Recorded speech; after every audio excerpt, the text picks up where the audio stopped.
Court come to order. All right, good afternoon, ladies and gentlemen. Please be seated. We're back on the record in the matter of the state of Georgia versus Khalif Adams et al. in 22 SC 183572.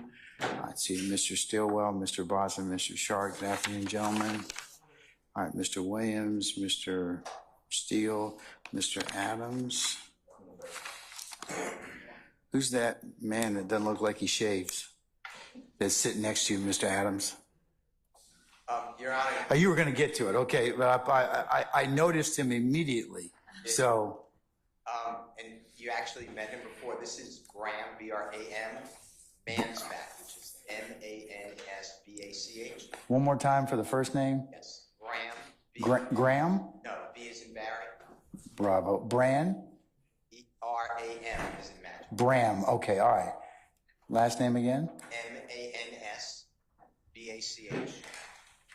And he just graduated from Hamilton College.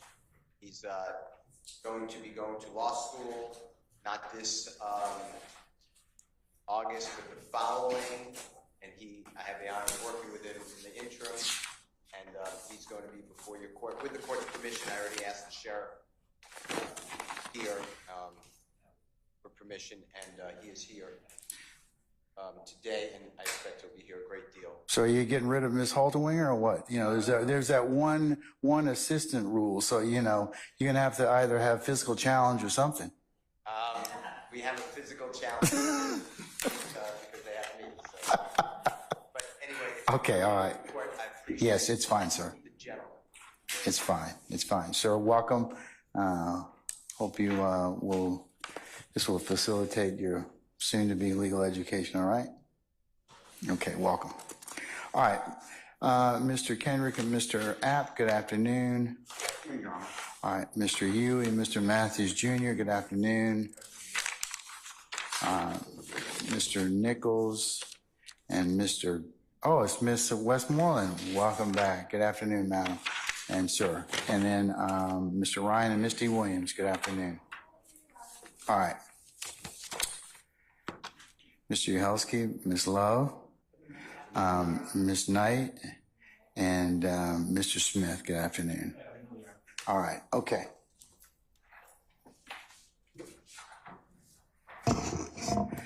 Sergeant Ingram, all our jurors present? Yes, sir. All right. Anything I need to take up before we call out our jurors? All right. Just a suggestion.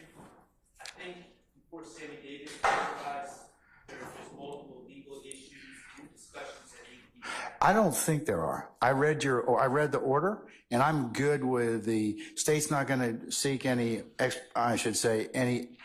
out of court identification.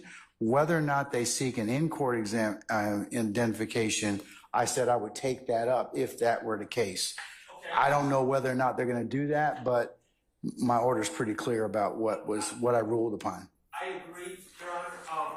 The only thing I'm saying is I would hope the state would give notice if they intend to seek an in-court identification, because then you would have to analyze that as far as an independent origin, which there isn't one in my. Well, remember, I didn't rule upon that because that wasn't before me. You haven't filed anything, and there's nothing for me to consider at this point in time.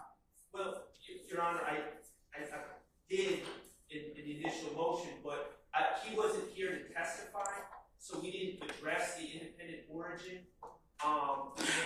And it was speculative whether he'd be making an in-court identification.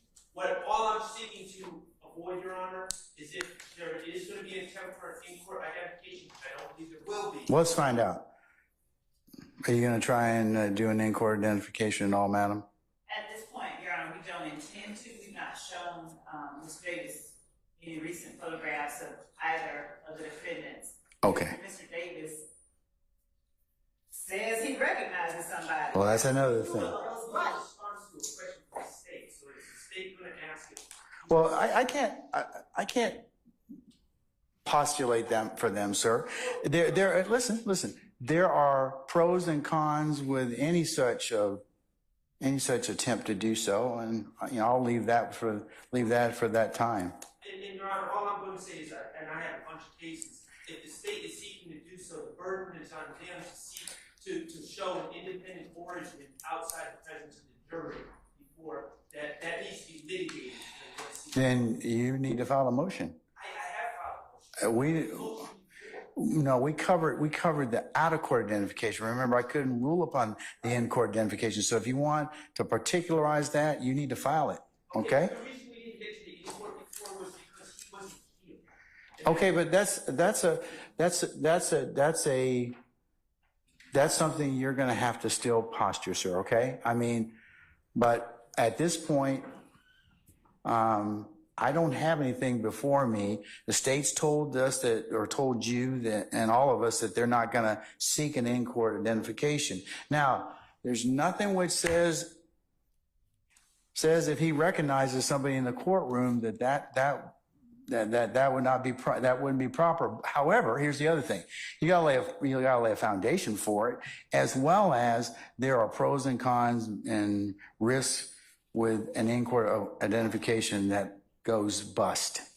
So, I'll leave it at this point in time. All right, and I'm going to include thank you for sending me the order, Mr. Short, and I am going to include it as the next court's exhibit in order for the reminder, okay? All right, summon our jurors, please. Your Honor, can we have the admission to the... Oh, yes, this witness is not to be filmed because he has active undercover operations, okay? All right, summon our jurors, please. Your Honor, can I just ask you one quick question? I apologize. Did you ever decide on a screen? I saw an email from Ms. Hilton to the Honorable Court, CC to us. What kind of? She asked for a screen, and you had concerns about it because we couldn't see, our clients couldn't see. No, I don't. When was this sent? Morning today.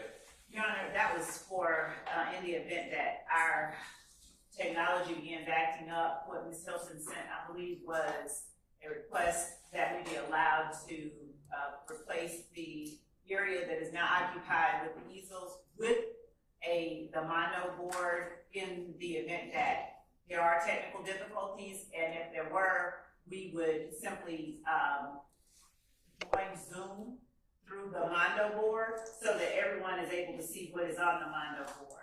At this point, we don't have the Mondo board in court now, so it's not an issue. I think before you do that, when it is available, you should probably dry run it and Yes. see whether or not it will meet your needs and whether or not there are specific issues that need to be addressed. Okay. Yes, Your Honor. So, Mr. Steele, I haven't dealt with it. Okay. All right. Summon our jurors, please, sir.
All right, ladies and gentlemen, please be seated. All right, thank you, Sergeant Ingram. Ladies and gentlemen of the jury, good afternoon. All All right, y'all sound good. Okay, keep that energy. I like that. All right, State, call your next witness. Your Honor, State calls Detective T. All right, summon Detective T.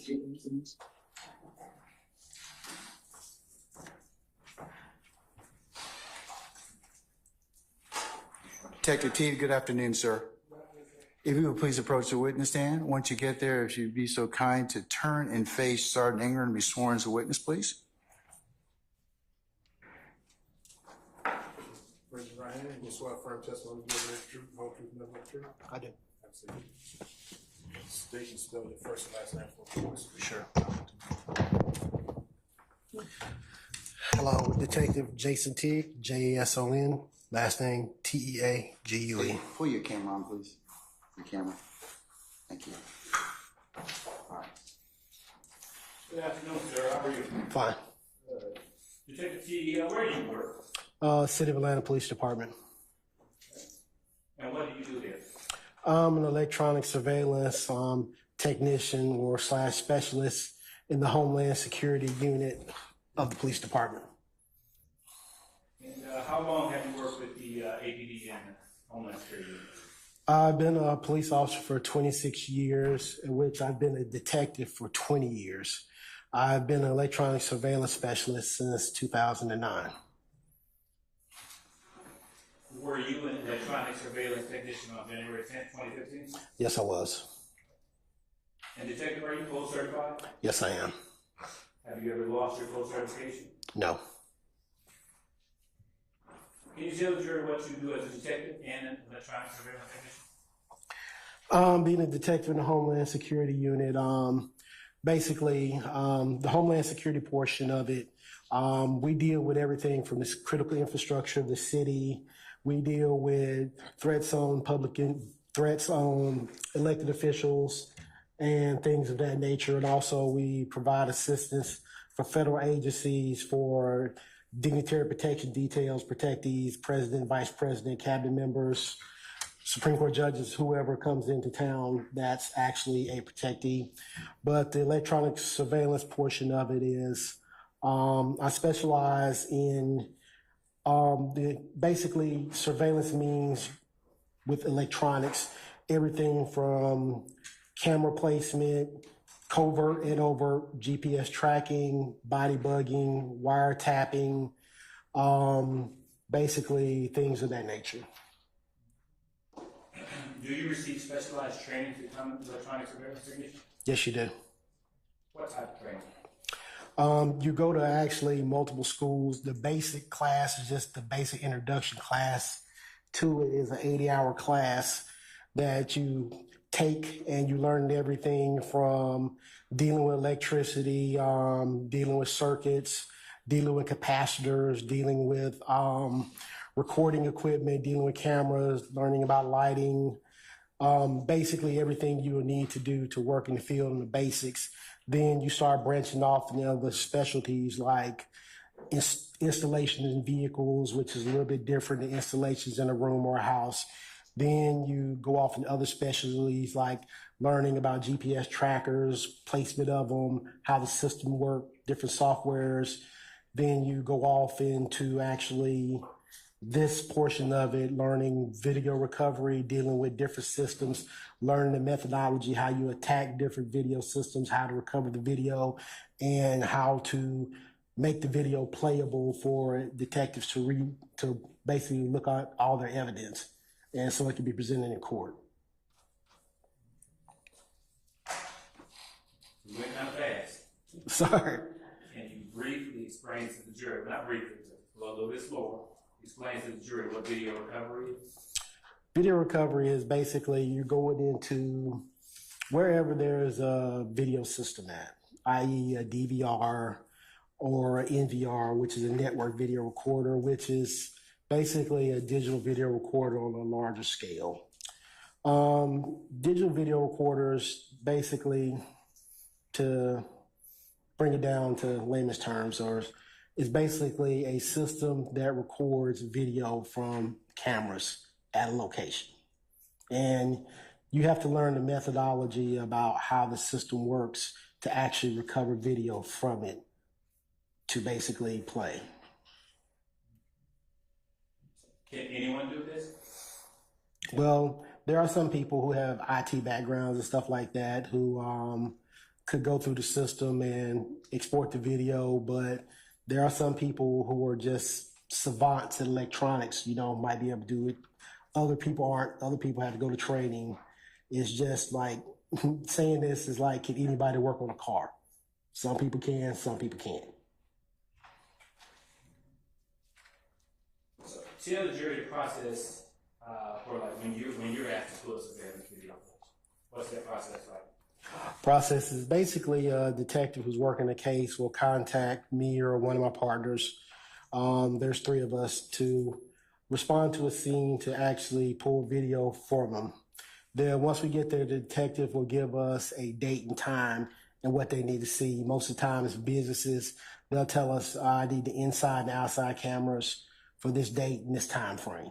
And we pull that video and time frame that they request, and we turn the video over to them to basically watch and study their video.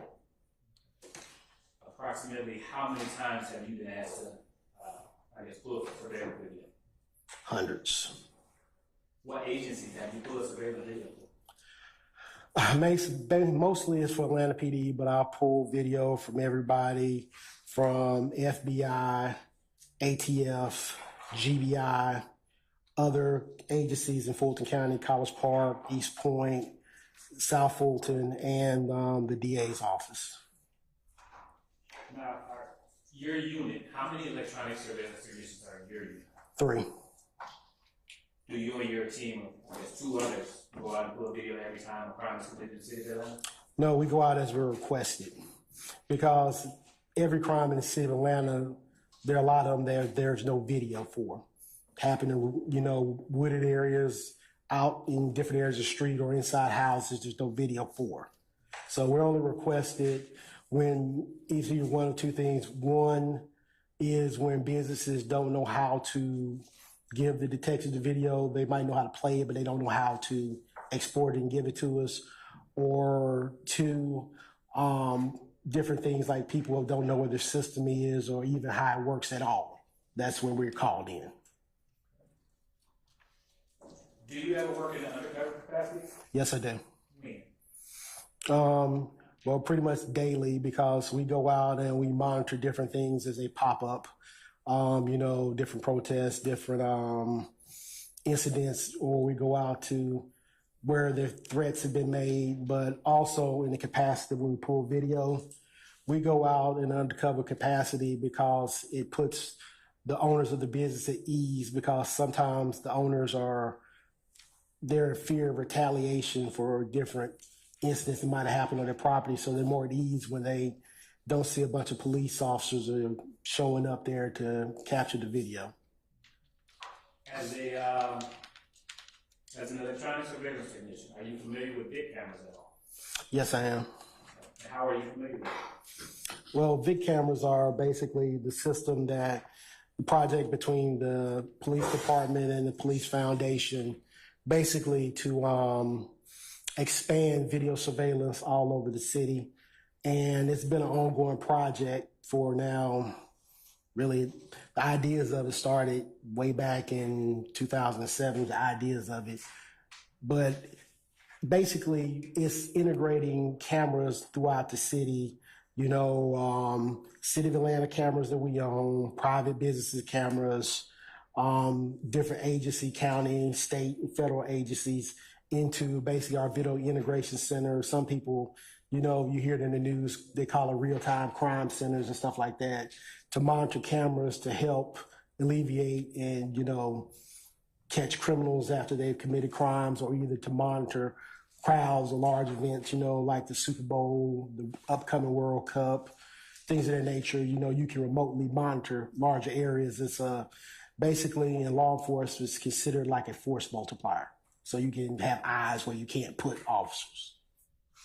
You mentioned it briefly, but what does VIC stand for? Video Integration Center. And how long has the VIC unit been in existence with APD? I think the VIC has been around APD since around about 2008, 2009. And what is the VIC unit?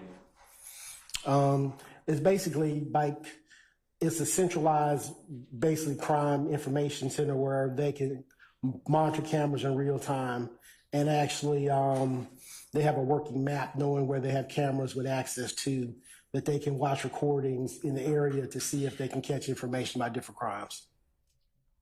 What are vid cameras? Vid cameras are basically, to quickly sum it up, they're IP cameras, which are internet protocol cameras, basically that are placed on poles that are powered, that actually stream video to the video integration center or stream video to wherever the servers are for the owners of the camera for the recordings of the video. Now, does the number of vid cameras, do they change from year to year? Constantly. They're constantly increasing. Are there more vid cameras in existence now than there was in 2015? Exponentially more. Now, are you familiar with all the locations of the vid cameras?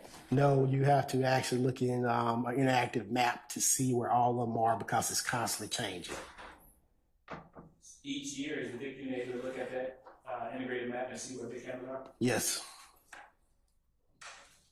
Is the vid unit able to look at that integrated map and tell which vid cameras are working? Yes, they can.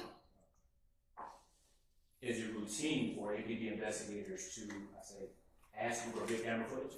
No, usually they'll just contact the video integration center directly for vid camera footage. Now, as an APD officer yourself, is it routine to ask a vid unit for vid camera footage? Yes. Now, as an electronic surveillance technician, do you know what an LPR is? Yes, I do. What is it? It's a license plate reader camera. And how do you know what it is? Just years of training and basically dealing with them. Is there a correlation between vid cameras and LPR? The correlation is basically the information is still piped through the video integration center. What do LPR do? They actually, in real time, take high-speed pictures of cars passing by, capturing the tag, and running the tag information. Now, do you have any way of knowing where vid cameras and LPRs are, even though that you upload that footage? Yeah, you have to look at the interactive map or contact the video integration center to see if there are any in the area of where your crime occurred.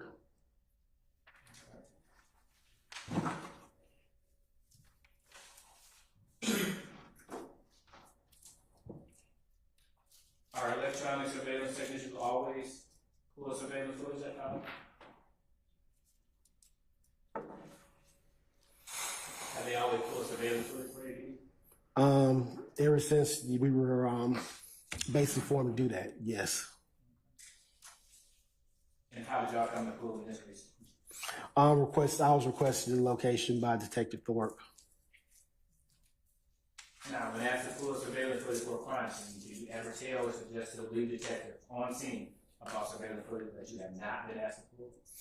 No, like if the existence of like vid cameras in the area, if I knew about a specific vid camera, I would tell them, hey, there's a vid camera over here, a vid camera over there. Or even if I have a camera up in the area, I would let them know, but only if I know about it. In 2014, had you previously pulled surveillance footage from the area of McDaniel, and Northside Drive? Yes. Had you pulled it in 2015? Yes. Were you asked to assist in the January 10th, 2015 murder at 330 McDaniel Street? Yes, I was. By whom? Detective Thorpe. And tell the jury what you were asked to do. I was asked to pull video from the Texaco gas station in the barbershop next to the Texaco gas station.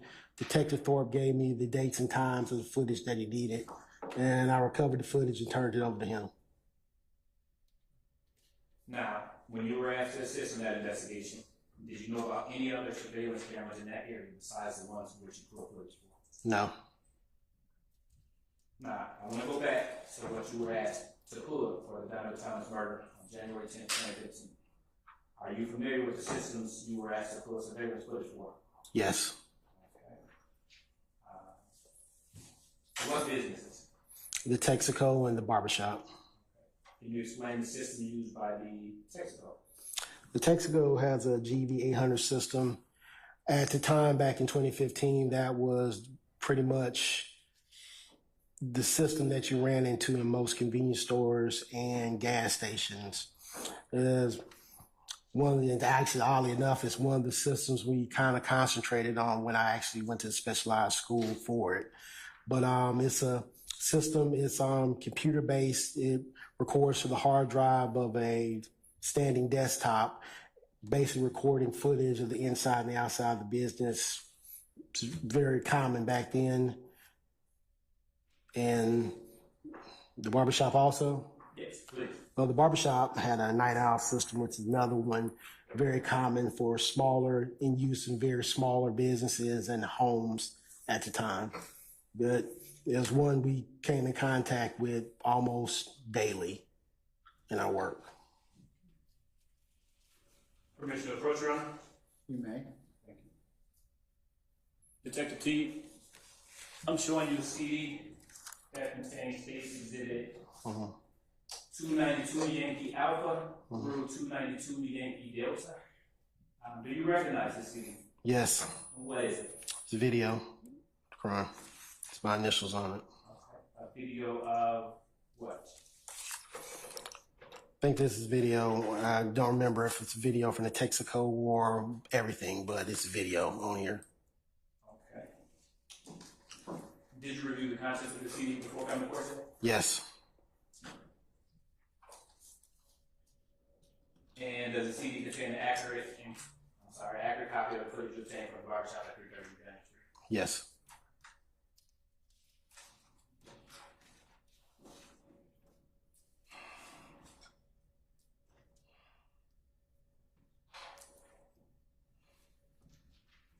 Permission to approach, Your Honor? You may, sir. Thank you. Detective T, who did you get this footage from? Well, the barbershop footage I got from the owner of the barbershop. He showed me what the system was, and I pulled the video from there. The Texaco, the clerks let me into the back room where the system was, and I pulled the video. Okay. Do you remember what he looks like? The owner of the barbershop, black male, about 5'6", 5'7", bald-headed, brown complexion. He and I just remember specifically him. While I was pulling the video, he and I were actually talking about basketball a lot because my last name is Teague, and he's a Hawks fan. How do you remember what he looks like? Well, I actually seen him yesterday while we were getting ready to come into court, and he was leaving, and I recognized him from then. But I recognized him there. You recognize people, like, remember, because he and I, we actually had a long conversation while I was pulling the video. So I want to show you, this time I want to publish what's been previously admitted as State's Exhibit 292 Yankee Alpha. And to your left, can you tell me what's depicted in 292 Yankee Alpha? The inside of the barbershop. Correction, 292 Yankee Echo. And did you see the individual you pulled the footage from? Yes, the gentleman right here on the left. Can you circle him?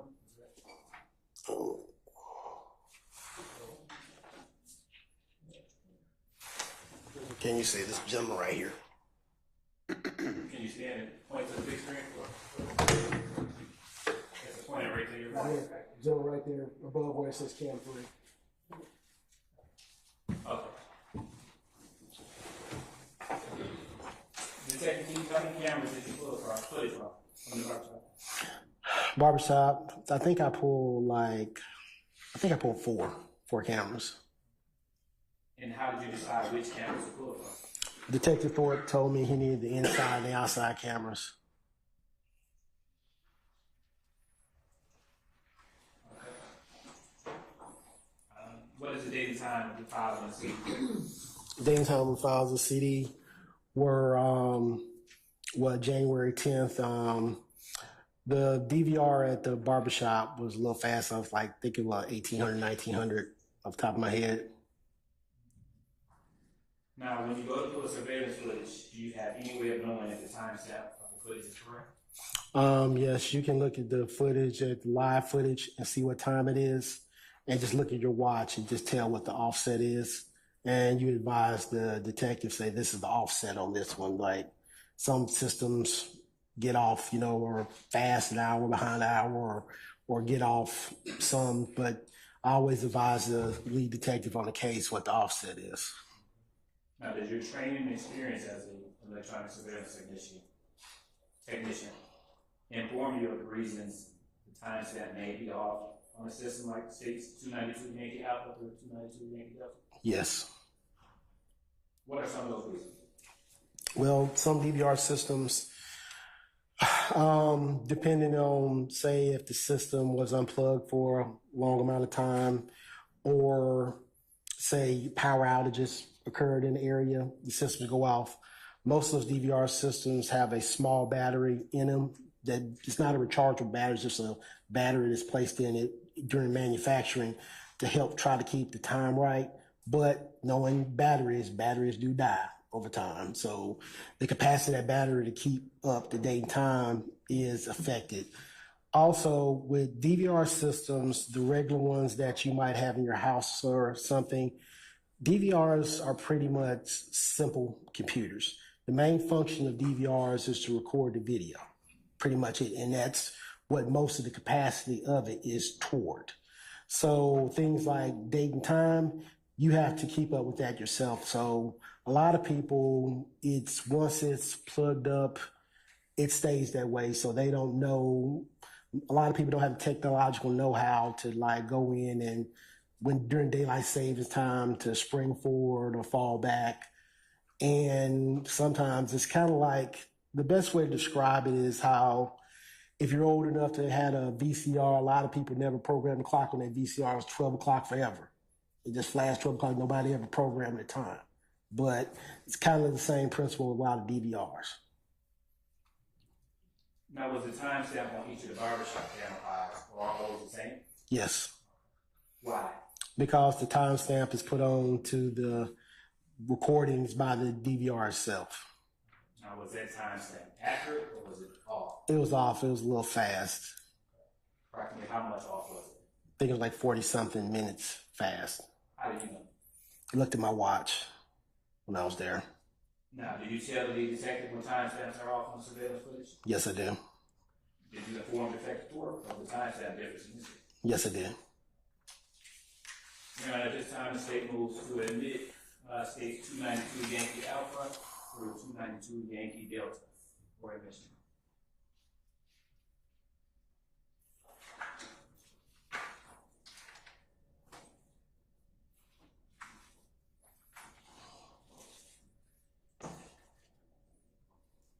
And for the record, these are the 4 cameras from the barbershop footage at 3:30 again.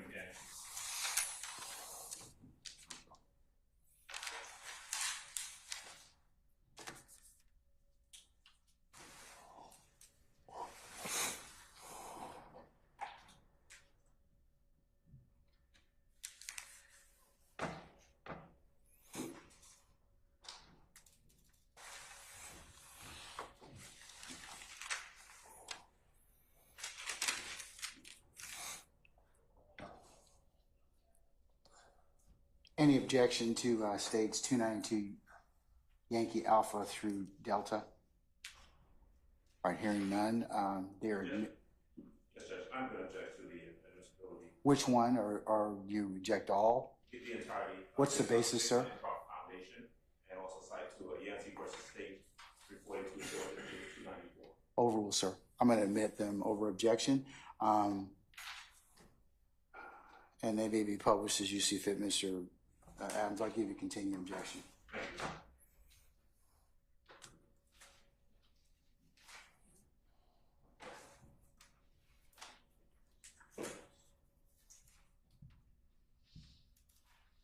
They're admitted, may be published as you see fit, sir. Thank you.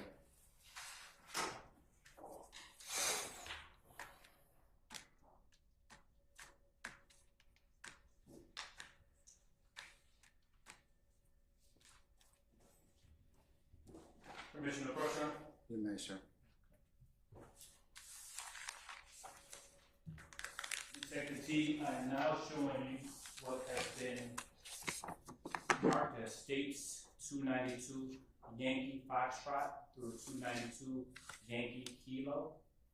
These are steel shots from the Barber shop at 330 McDaniel Street. Do you recognize them?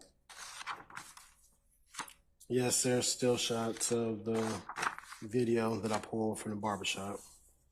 And are they a fair and accurate representation of the footage from the barber shop? Yes. Permission to approach, Your Honor? At this time, the state moves to admit State's Exhibits 292 Yankee Foxtrot or 292 Yankee Kilo.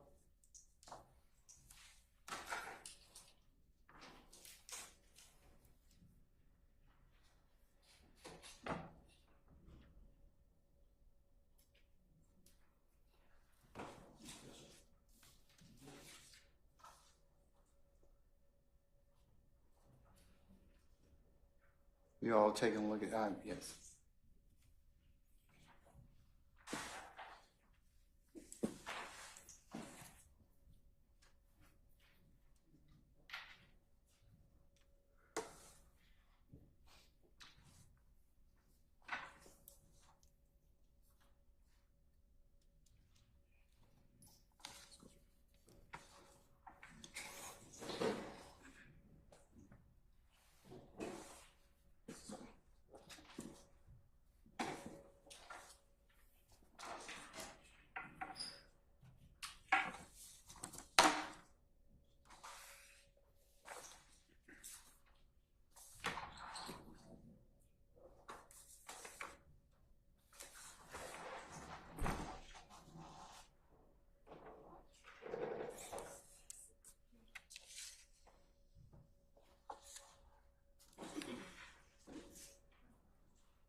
Any objections to States 292 Yankee Foxtrot through 292 Yankee Kilo? They're from the same meeting, so we have the same foundation objection, also object to a cumulative. All right, I'm going to overrule the objection. I'll note that a continuing objection, and they're admitted and may be published as you see fit. Thank you, Your Honor. Permission to approach, Your Honor? Yes, sir. Detective T, I am now showing you a thumb drive containing State's Exhibit 295 Yankee and 296 Yankee. First, for 295 Yankee, do you recognize it? Well, do you recognize the content of this thumb drive? Yes, it's the video compilation. And The video from the barbershop and the gas station.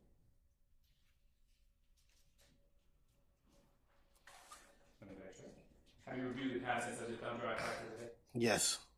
And what are the contents? Video from the video that I pulled and the compilation of the videos. From you pulled from the Gas station and the barbershop. With respect to the gas station footage, is it a fair and accurate representation of the footage you obtained from the gas station, Texaco gas station at McDaniel Northside? Yes.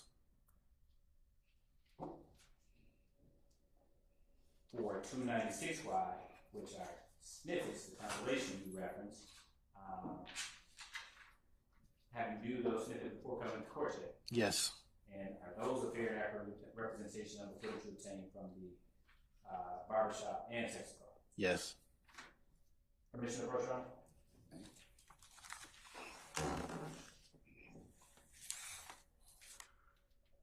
Detective T, who did you get the Texaco footage from? The clerks at the store.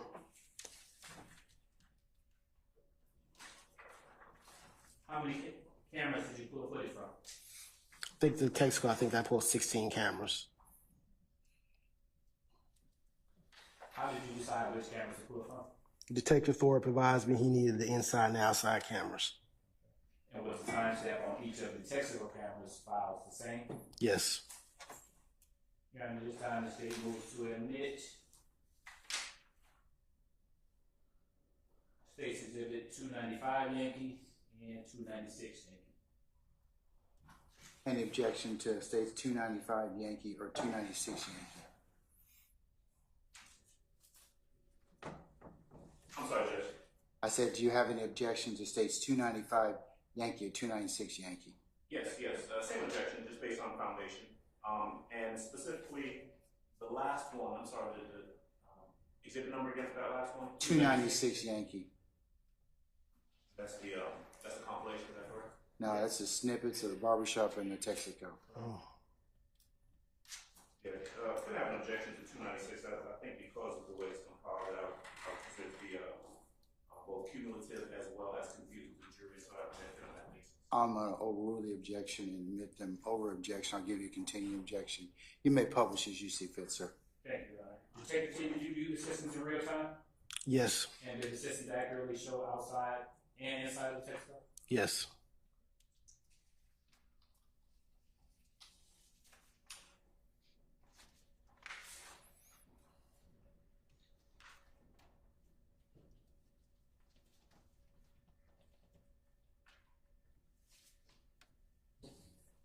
Permission to approach, Your Honor?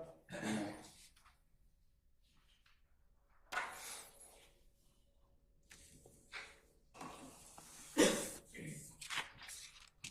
Detective, I'm now showing you steel shots from the Texaco gas station at Northside and McDaniel. States 292 Yankee Lima through 292 Yankee November. Do you recognize it? Yes.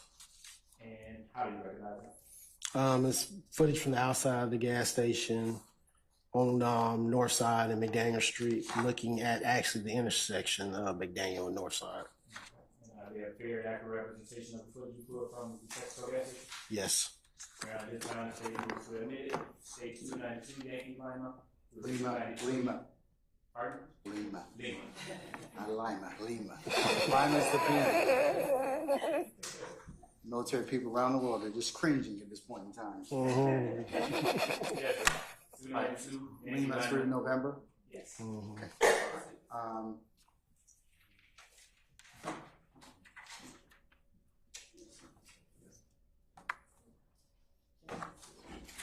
I don't believe those are the ones we saw. Okay. You want, all right, you take a look at them first.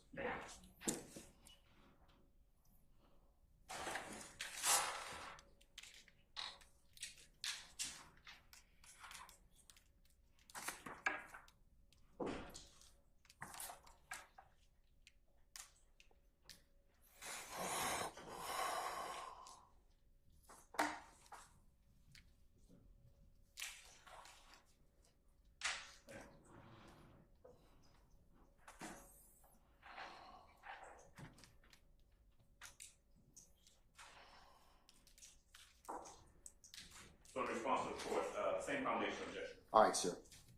They're admitted over objection. I'll give you continuing objection. They're admitted and maybe published as you see fit. Thank you, Your Honor. Detective T, did you also view the barbershop system in real time?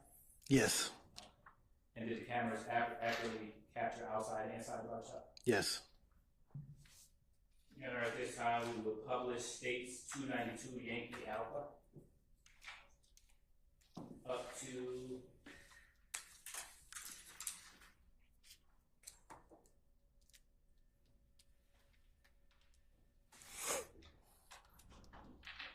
eight minutes and 32 seconds. 8:32:50. That's about 30 minutes, Your Honor. Okay. Ladies and gentlemen, you good? Or you want to take a comfort break before we see this video? I think, we good? Or you, okay, all right. Anybody else out here? All right, roll it.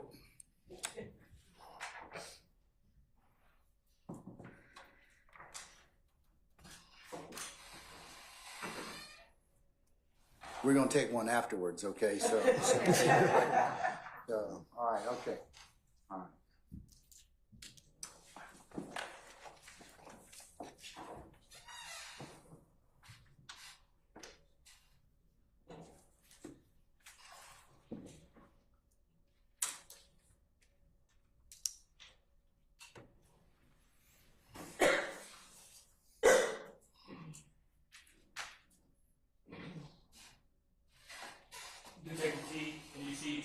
Yankee Apple on the screen? Yes. And what is the time and date of 292 Yankee Apple? It shows 110 of 2015, 8 p.m., which we've already been over as fast. Okay. And what camera angle? Or what camera? We're looking at, see camera number 1. Is that, what side of the barbershop is that? That would be the side of the barbershop facing McDaniel Street, looking northbound. Is that the east side of the barbershop? Yes.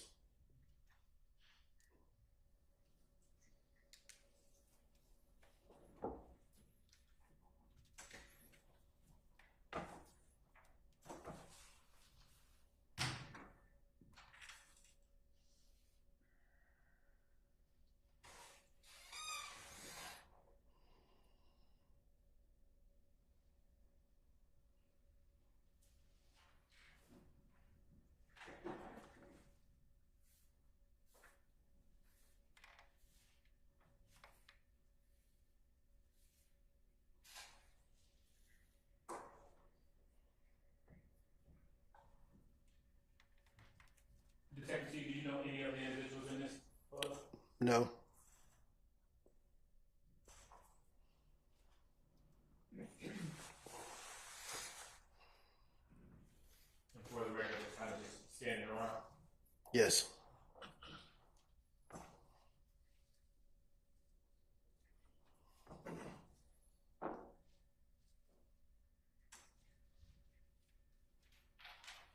Detective T, is this prior to a shooting occurred at this location? Yes.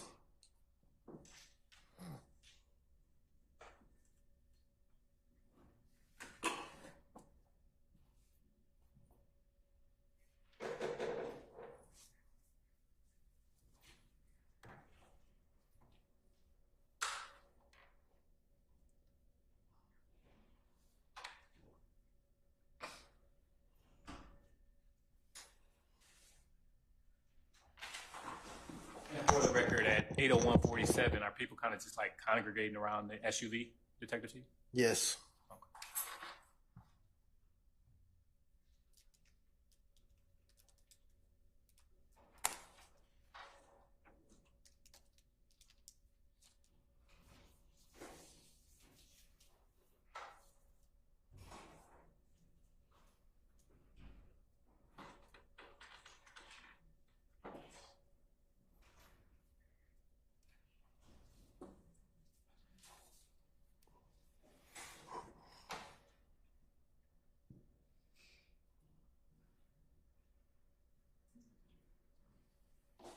At 8:02:31, has any shots been fired yet? No.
Yeah. Do you know that individual? No.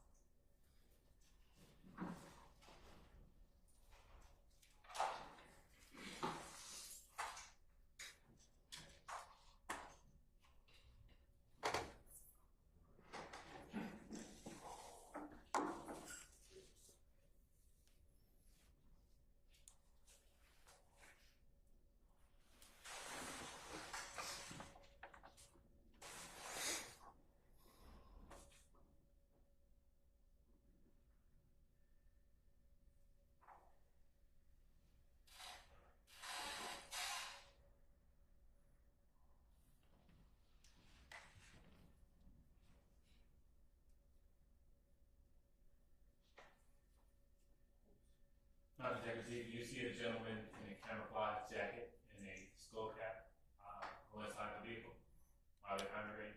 Yes. Do you know that individual? No.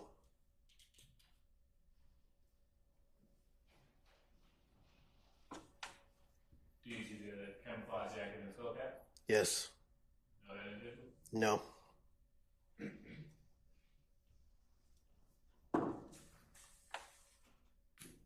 Did you know that this kind of person? No.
Jeffery, are they still congregating?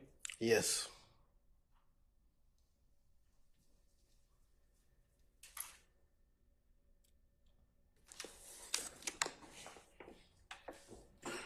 At 8:20, are they still congregating?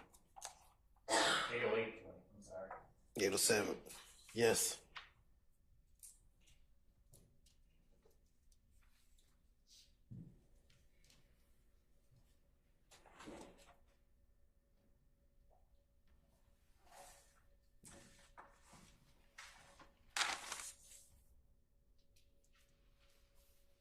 For the record, at 8:08:40, did the 8:08:40, I'm sorry, 8:08:41, did the shooting just Yeah, but it on my monitor didn't show the shooting. Did you monitor the call? Yeah, it jumped to 808:44. So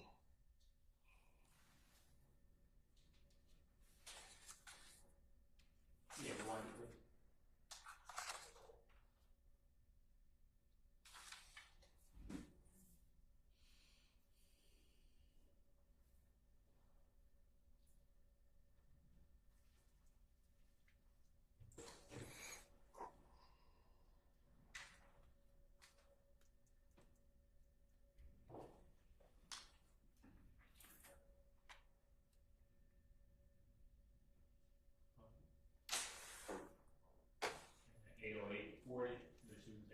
yes.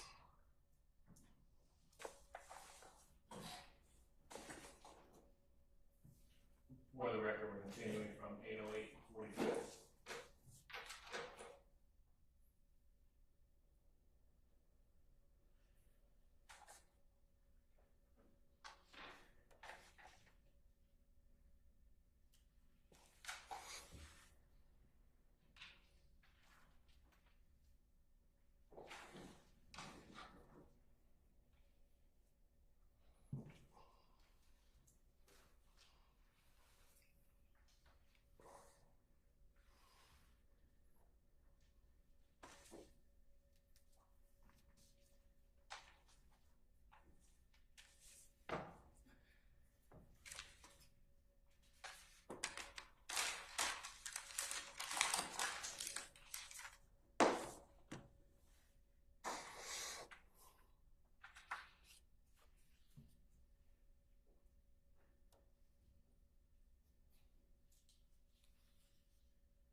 Um,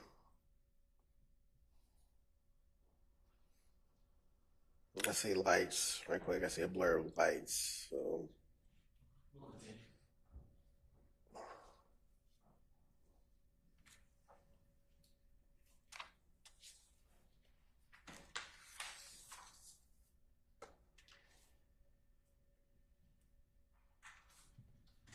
okay, now I see the blue lights.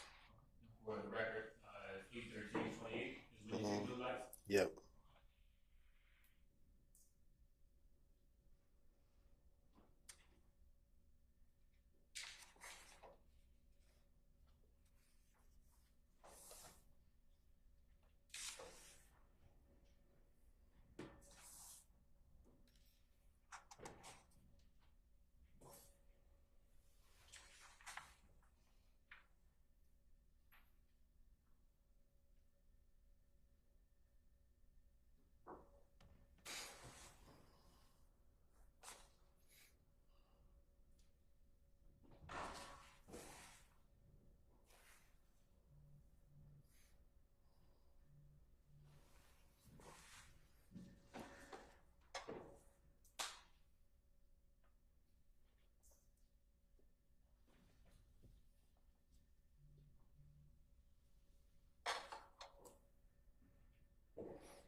Detective T, does surveillance video typically capture any sound?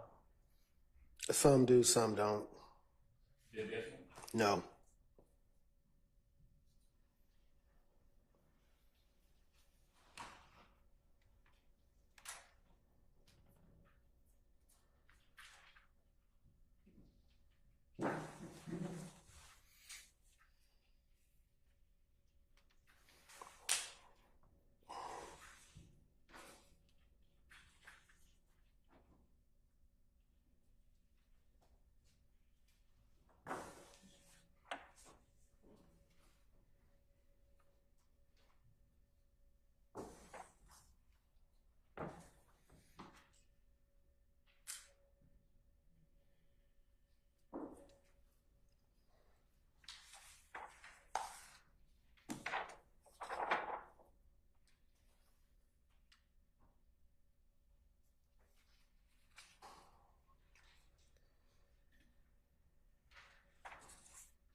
parking lot on Gurney at this time?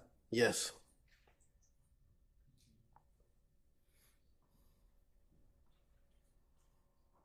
Eight, 24, 21.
Your Honor, the court video froze. I'm going to just rewind, just add it.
again, for the record, we're paused at 8:40. Detective T is the second person being wheeled from the scene on the gurney. Yes.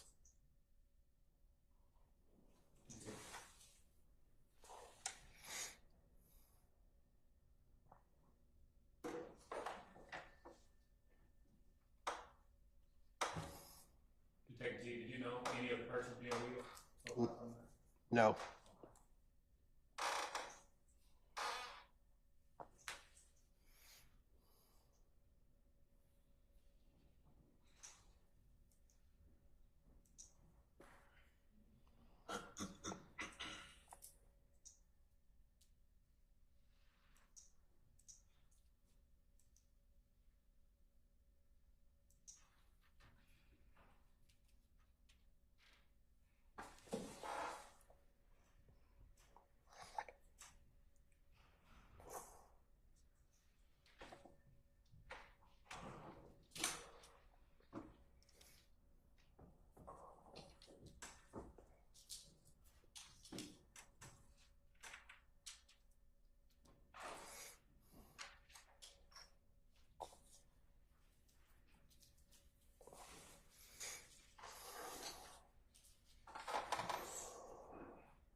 Detective T, we're gonna pause at 8:32:50. And finally, for the record, do you see a third person being wheeled from the parking lot up there? Yes. Do you know this person? No. Detective T is there.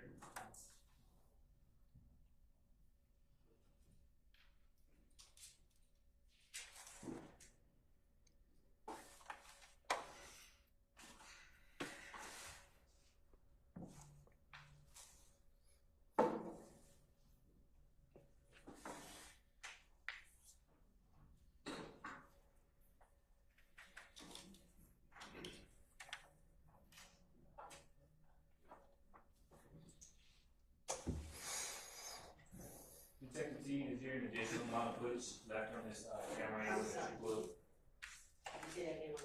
Sure. Detective T, is there an additional amount of footage left on this camera angle that you pulled that has not been shown yet? Yes.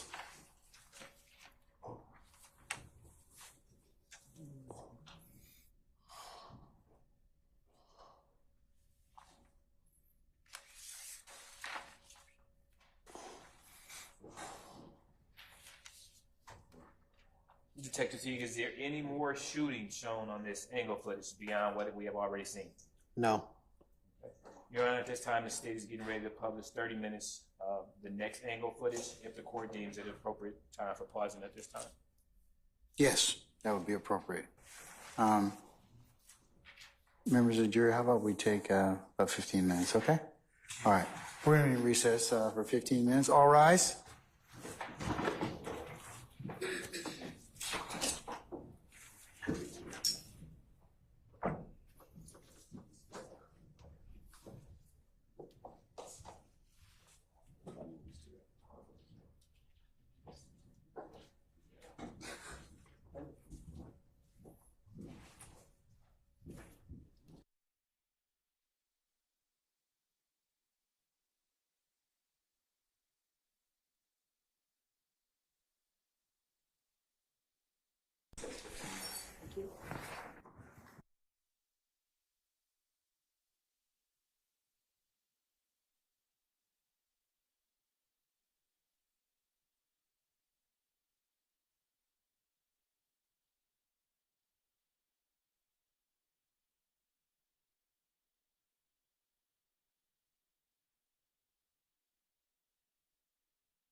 Members of the jury and counsels, I'm going to go ahead. I need to make a phone call to get our Zoom to be working again, so just bear with me.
So you might as well sit in your headquarters and be at ease. Okay, so once we get that resolved, we'll go ahead and continue. Okay, all right.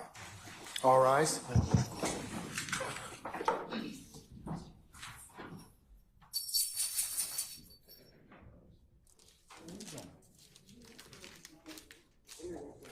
Now she's got to call and text support.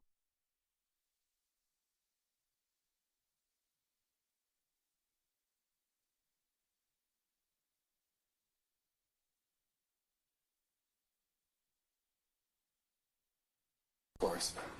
Let me check. I'm gonna try and time. All right, ladies and gentlemen, our jury is left us. You can have a seat, please. We're just gonna recess in place. See if it you all.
We missing, sorry, name?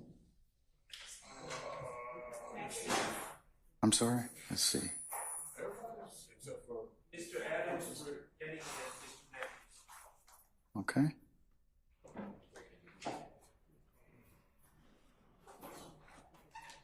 we'll leave now. That's good.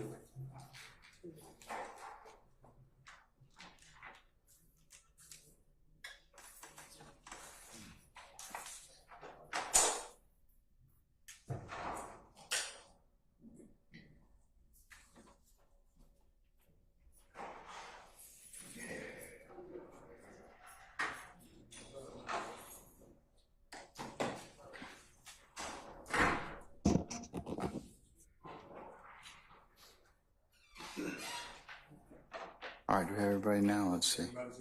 Okay, all right. Council, just to fill you in on our impromptu bench conference, which is the subject of what we like to talk about at this point in time. It appears that our internet is still out or down countywide, or at least on this side of the building. So, given the fact that we have been down more than an hour and it looks like the internet services are still not working, it might be best to just recess for today. Councils, with your concurrence, or even with it not your concurrence, I'm going to go ahead and excuse our witness here and have him come back.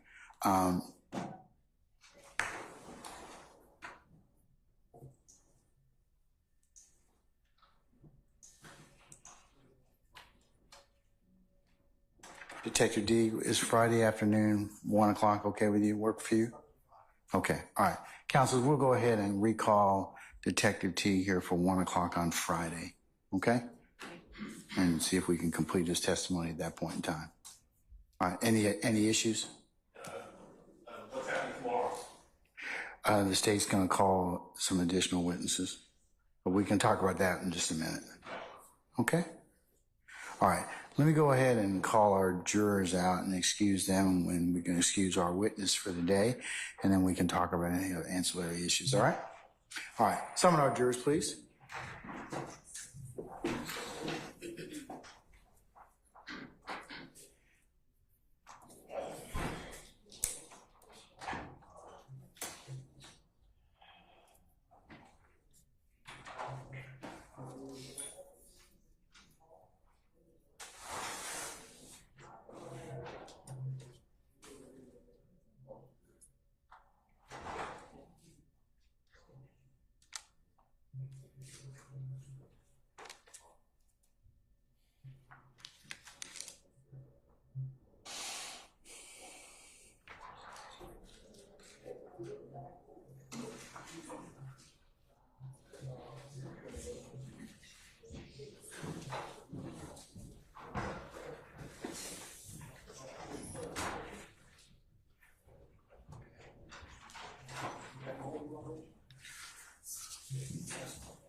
All right, ladies and gentlemen, please be seated. All right, thank you, Sergeant Newman. All right, ladies and gentlemen, given the fact that our internet is still not working and we don't know when it's going to come back up, and given the fact that we were displaying a medium that needs to be, we need internet in order for us to do so, it would be the prudent thing to just recess you for today, okay?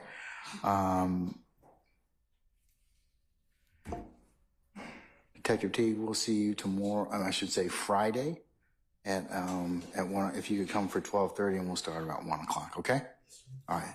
And remember, sir, do not discuss your testimony with anybody except the attorneys in this case. We'll see you then.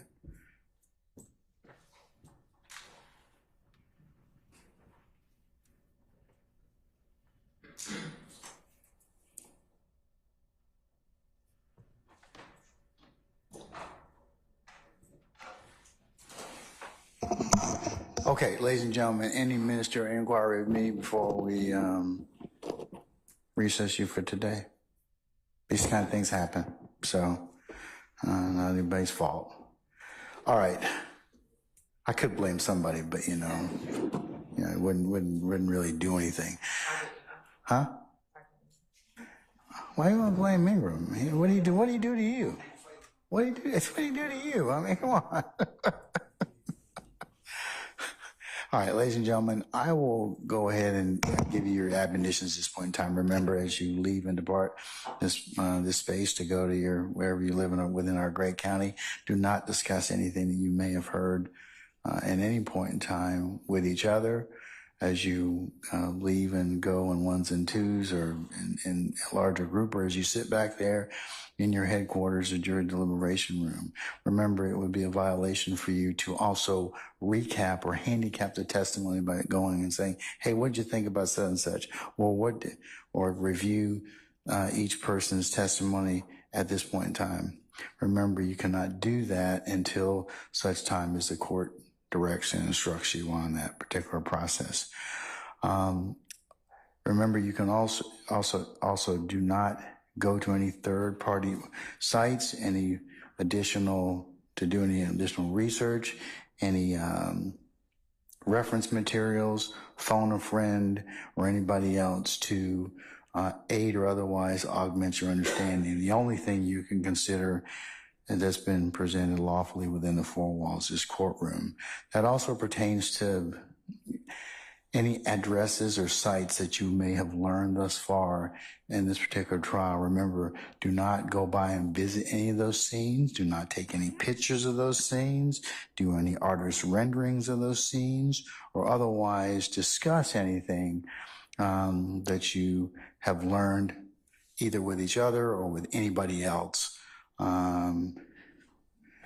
It would be a violation for you to engage in that.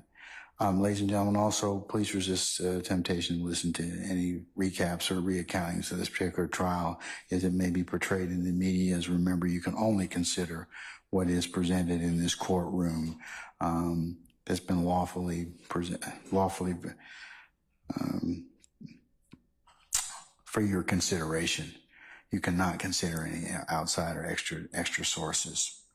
All right, and ladies and gentlemen, as you leave today as well, please put your notepads in the basket. Do not take those with you outside that space. You'll get them back when you come back tomorrow, okay? Tomorrow we will start up 9:30 for an anticipated 10 o'clock start time, and we'll see where the day leads us at that point in time. Hopefully our internet will be working, or we will do alternative presentations of witnesses, but we'll see what tomorrow brings, okay? All right, any other further inquiry of me? All right, ladies and gentlemen, thank you for your extreme patience that you've given and the patience you'll continue to give us. It goes without saying on behalf of all our participants, okay? All right, unless you have anything of me, ladies and gentlemen, we're going to recess you till tomorrow at 9:30. We'll see you for 10 o'clock start time. All rise.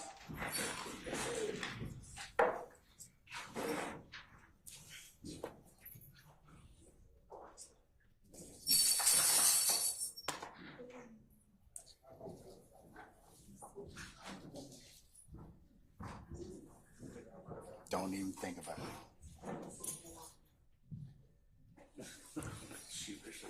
I thought he was going to. Please be seated. Our jury has left us. All right. What inquiry do you have of me? State, are you prepared to call some witnesses or that may or may not require internet access? We'll just have to old school it, so we will. That may be true. Make it happen. Okay. All right. Who are you planning on calling tomorrow? We're going to, counsels, we appreciate your indulgence with our current witness, Detective Teague. His better half is having a procedure tomorrow, and that's why he cannot join us. So I appreciate you all giving him some grace and consideration. So we'll we'll go ahead and see him on Friday afternoon. All right. Okay, anything else before tomorrow? We have Mr. Wise, Mr. Davis, Mr. Hendrick, Dr. Henniger, and Mr. Thomas Sr. on deck for tomorrow. All right. Okay. Councils, unless y'all have anything of me or any other inquiry, we'll see y'all tomorrow morning for 9:30 for anticipated 10 o'clock start time. All right? All right. That gentleman, Mr. Thomas Senior, is the one that state filed a motion under 24-8-807, and I filed a response for trying to get in residual hearsay. Okay. He would be one of the last witnesses if we even reach him tomorrow. So prior to us putting Do you want to take up the issue right now? I mean, I'm prepared at this point. I've read the state's request and Mr. Steele's response, which I'll include as the next court's exhibit in order. John, if we could take it up tomorrow. I'd rather not take it well, more. I'll give you Reason being is because I can take it up now and then we don't have to stop tomorrow because we've got a few minutes. It won't take that long because I've kind of got just some kind of inquiry about it anyways. Okay. Okay. All right. Just 1 second.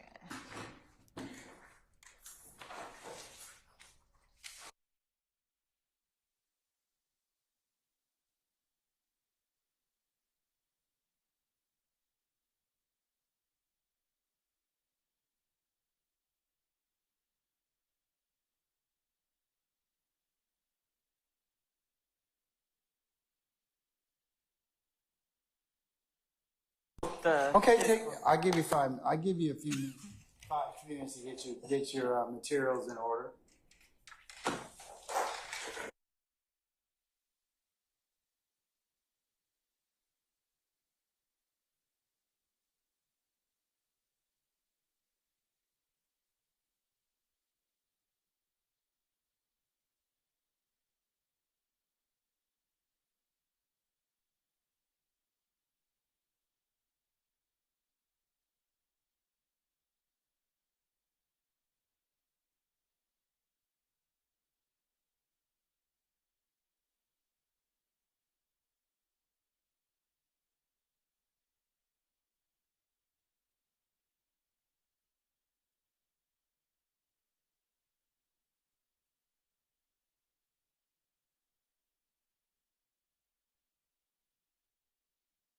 Didn't even, thank you. Sorry.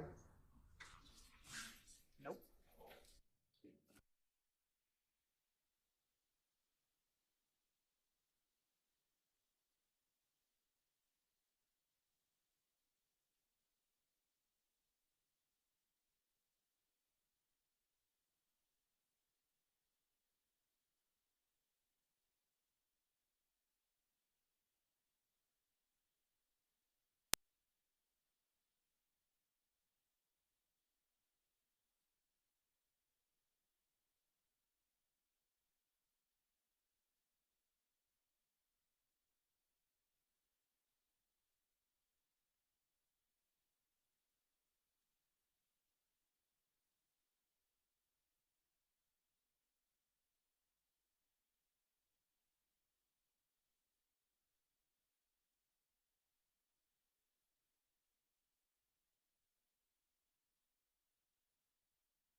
All right.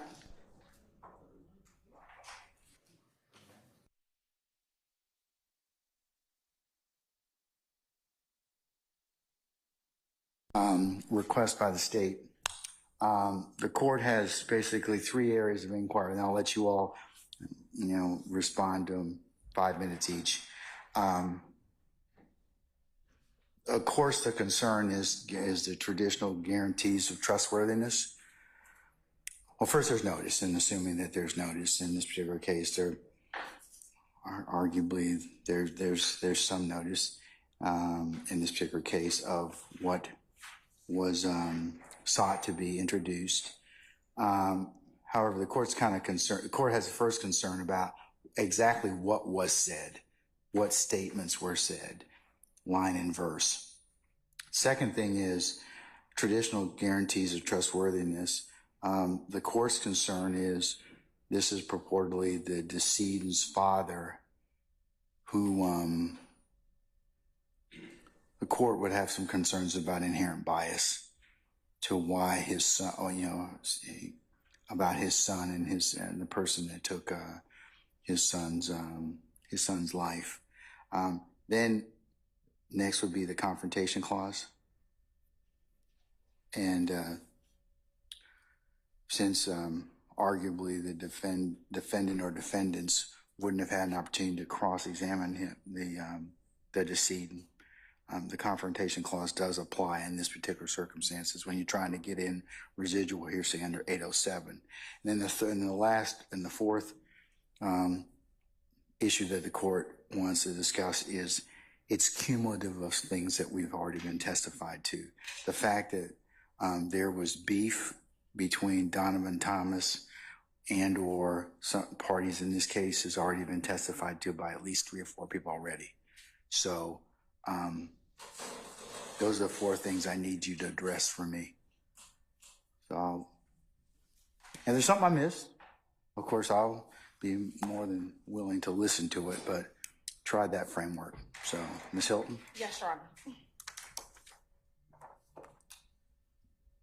Thank you, Your Honor. So first, I'll address the notice issue, Your Honor. We served notice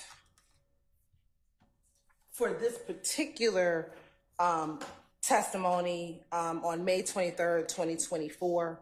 Your Honor, we served notice based upon the line of inquiry that we are hearing regarding some of our witnesses, regarding the relationship between Mr. Williams and Mr. Donovan Thomas Jr. at the time of his death.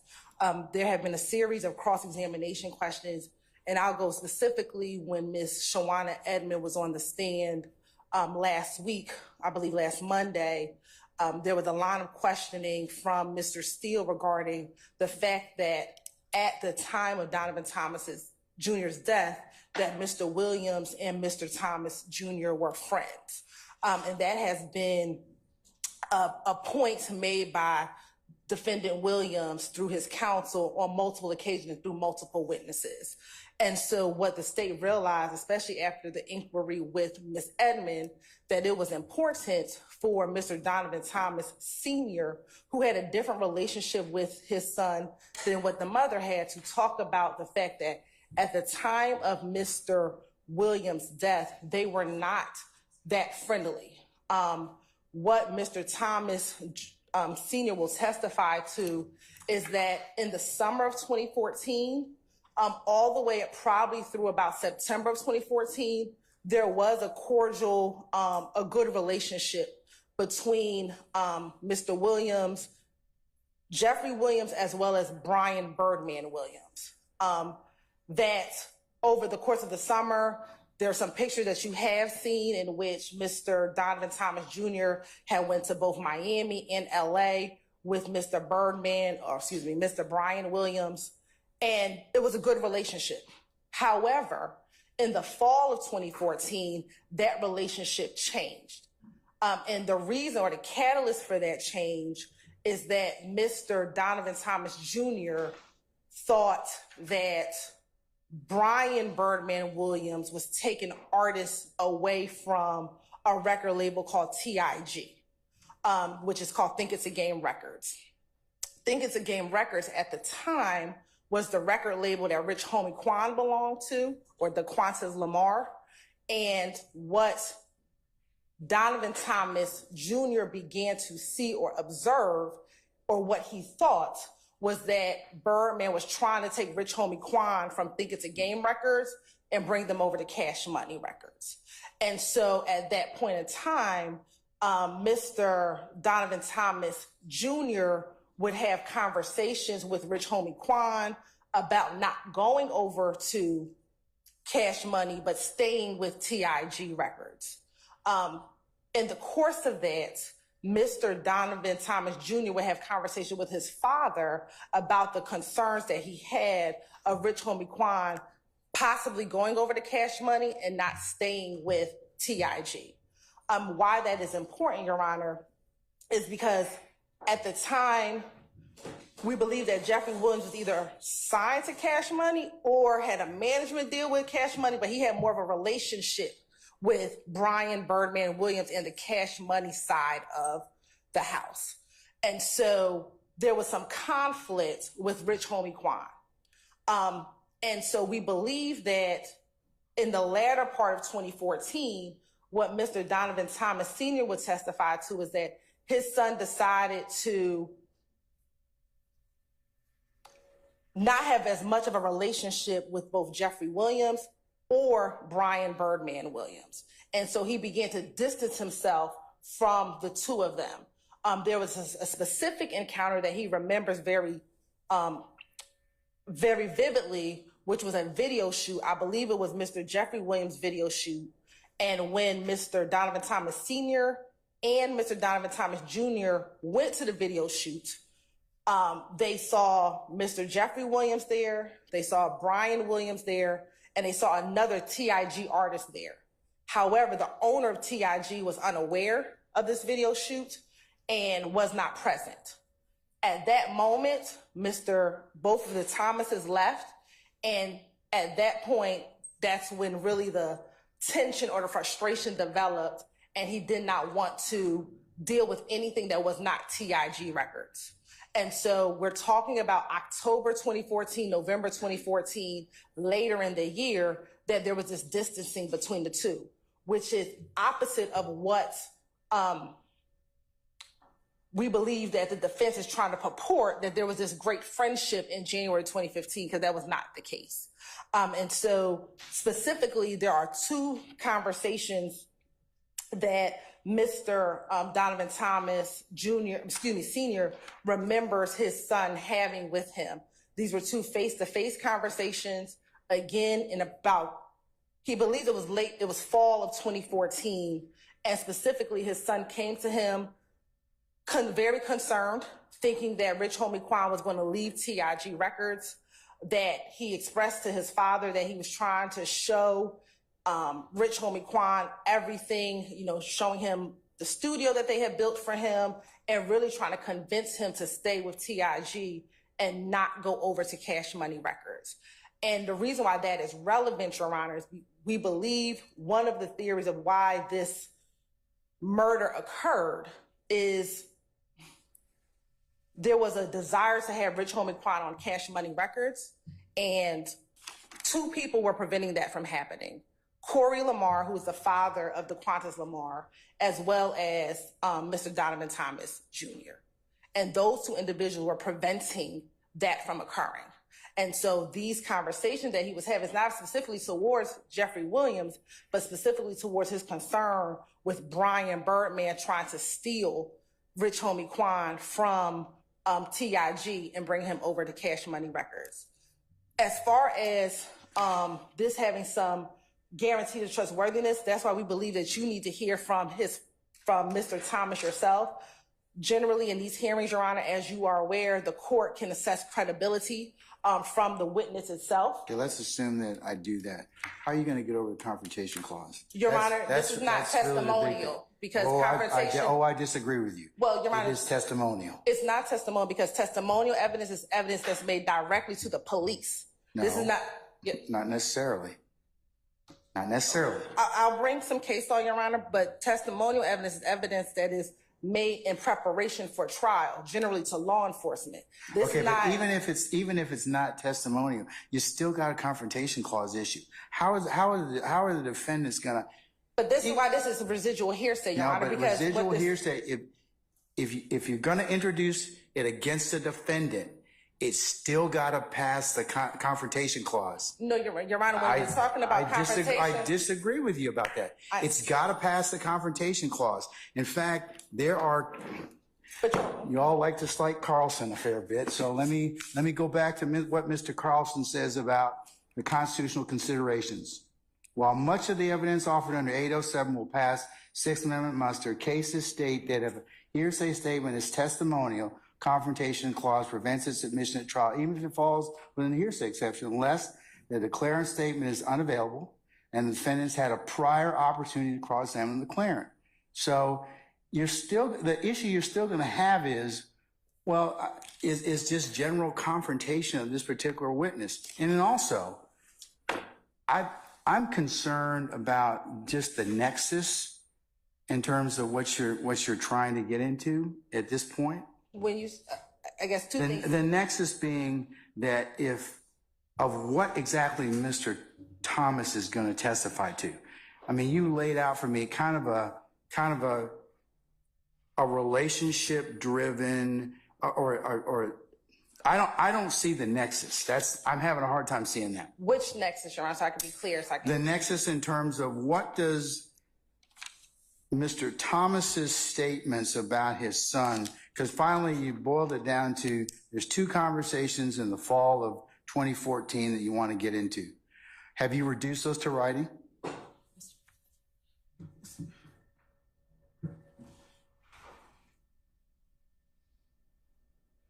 Okay, Your Honor, it's in the summary on page 44 and 45 of Mike Sprinkle's supplemental report that was turned over in discovery. In Discovery 1 back in July of 2022. No, you need to all print that because I don't have it. So you need to print it for me. But I will print it, but the nexus, and I want to make sure I because the nexus, I mean, because you're telling me that Senior had conversations with Junior. Junior was concerned that basically there was some pilfering that may have gone on in terms of artists. But what does that have to do with Mr. Williams and any of the other defendants? Sure, specifically Mr. Williams. Mr. Williams and Rich Homie Quan were part of that group called Rich Gang. You've heard about testimony about Rich Gang in here. Yes, I have. And so at that point, Rich Homie Quan was a part of TIG Records. He was not a part of Cash Money. So they were trying, but Mr. Williams was a part of Cash Money. So we have TIG, Rich Homie Quan. You have Mr. Williams either loosely associated or having some more affiliation with Cash Money than Rich Homie Quan. Birdman, who owns Cash Money, is trying to pull Rich Homie Quan over to Cash Money. That is an issue because Mr. Donovan Thomas is trying to keep Rich Homie Quan over to TIG. So there's some conflict, there's some tension there.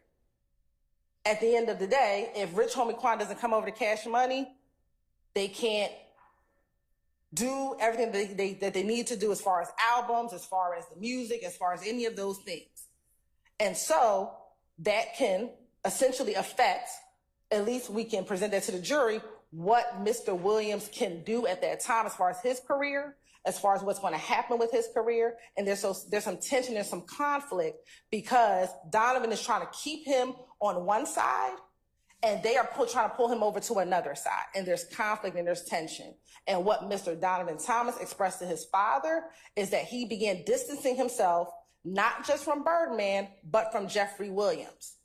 The defense has continued to purport that at the time of January 2015, Mr. Donovan Thomas and Mr. Williams were great friends. That is not true. Okay, but you've so also... that's the nexus. So we have to be able to show that there's some conflict there, that we do not believe that in January 2015, they were as close as the defense is trying to purport them to be. That's the defendant's assertion. That's the defendant. And our assertion is that That's they're the not. defendant's assertion, but you've also brought out the fact from numerous witnesses already that there was tension and beef between these particular parties. Not between Donovan Thomas, though. People have talked about, but the person who can speak the best about it is Donovan Thomas Sr. because he had direct conversations with his son about his son's feelings towards these parties at the time of ending in 2014 and early 2015. All right. And what we talked about in testimony is conflict between Lil Wayne and Mr. Williams, not specifically Donovan Thomas. What has been purported, at least the evidence that has come out, is that Donovan Thomas, the assertion that they were friendly at the time in January of 2015. And this is in direct contradiction to that. And if it's not testimonial, what about the 403 consideration? It's certainly, because I do have to balance that if I do find it. So why would you think that this is not highly prejudicial, more than probative? Because, you also got, I have to consider that too. Because, Your Honor, the state has to prove motive, and we have to prove a reason why this occurred. What defense has purported in opening, what defense has purported throughout the entire trial, there's no reason why Mr. Williams will want to have him killed. There's no reason why YSL will want to have this individual killed, and the state has to be able to prove motive. We do not have to prove motive. However, there is a reason behind, or the state believes that there is a reason behind this senseless killing. And so the state can purport and give that information to the jury. They can choose to believe it, not believe it, but we have a theory of why this occurred. And there's nothing prejudicial about Mr. Donovan Thomas Sr. speaking about his son's feelings at the time of this murder.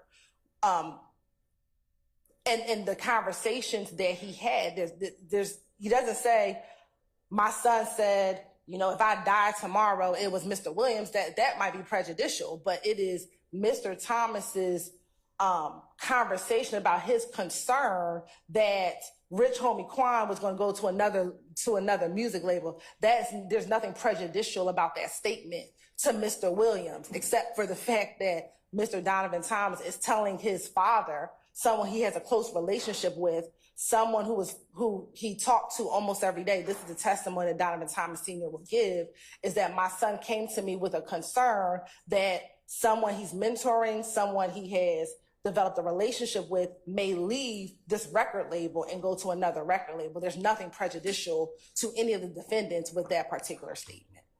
So we do believe that there's nothing prejudicial about that statement in this. And I'll pause, but I'll look up the testimonial. But again, Your Honor, I believe that testimonial will solely be if this was a statement being made for the purposes of trial, and it's not. I still have to go undergo trustworthiness.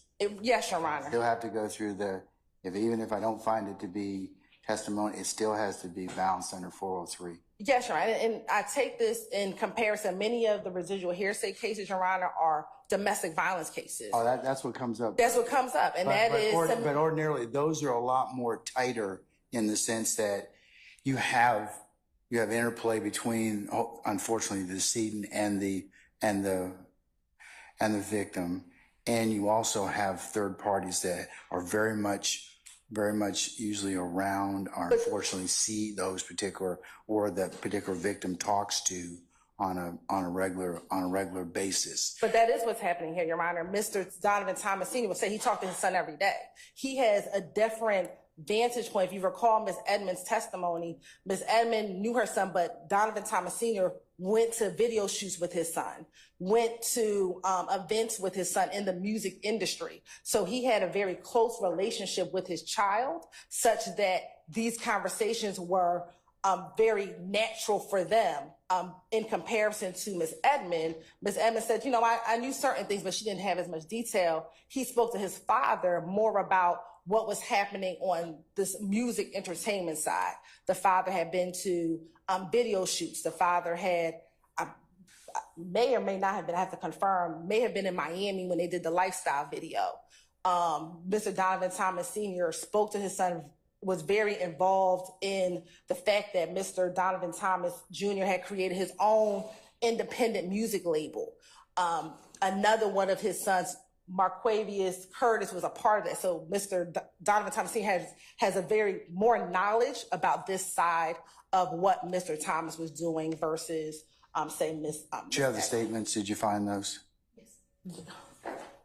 Just go. Can I see those? Yes, Your Honor. Permission to approach? Yes.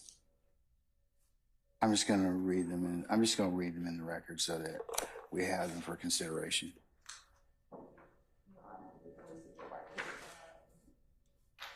Okay. Yes, Your Honor. It starts at the end of page 44 and turns over to page 45.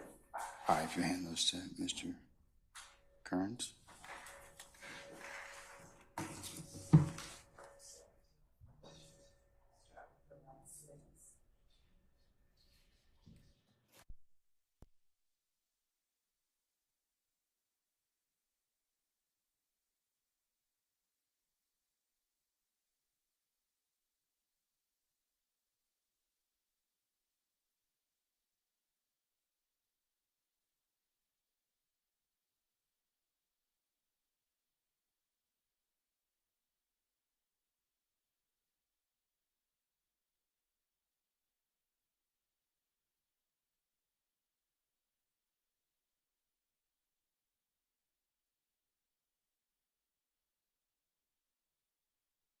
This is a.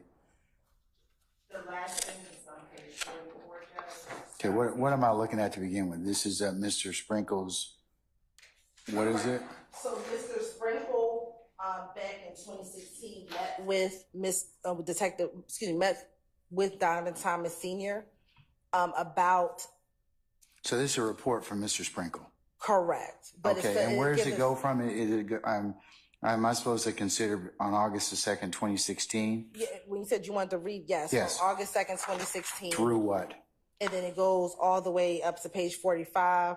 The last word is them. Oh, okay.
have you all broken out what exactly Mr. Thomas is Senior is going to say?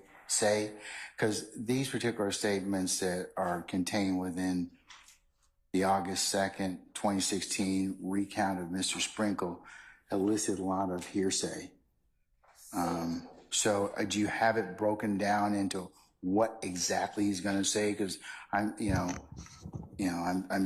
sure he's probably not going to say, stuff like there were disputes going on in the streets. Correct. The only or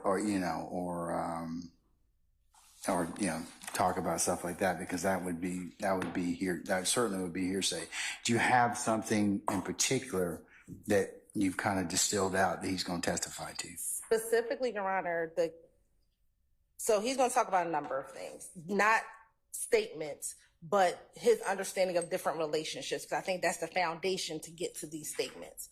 The specific statements that we listed that would be hearsay would be the conversation he had with his son. I believe it was. Okay, hold on. But let's back up for a second. You have him talk about relationships. What relationships you have him talk about? Sure, and I can pull it up, Your Honor.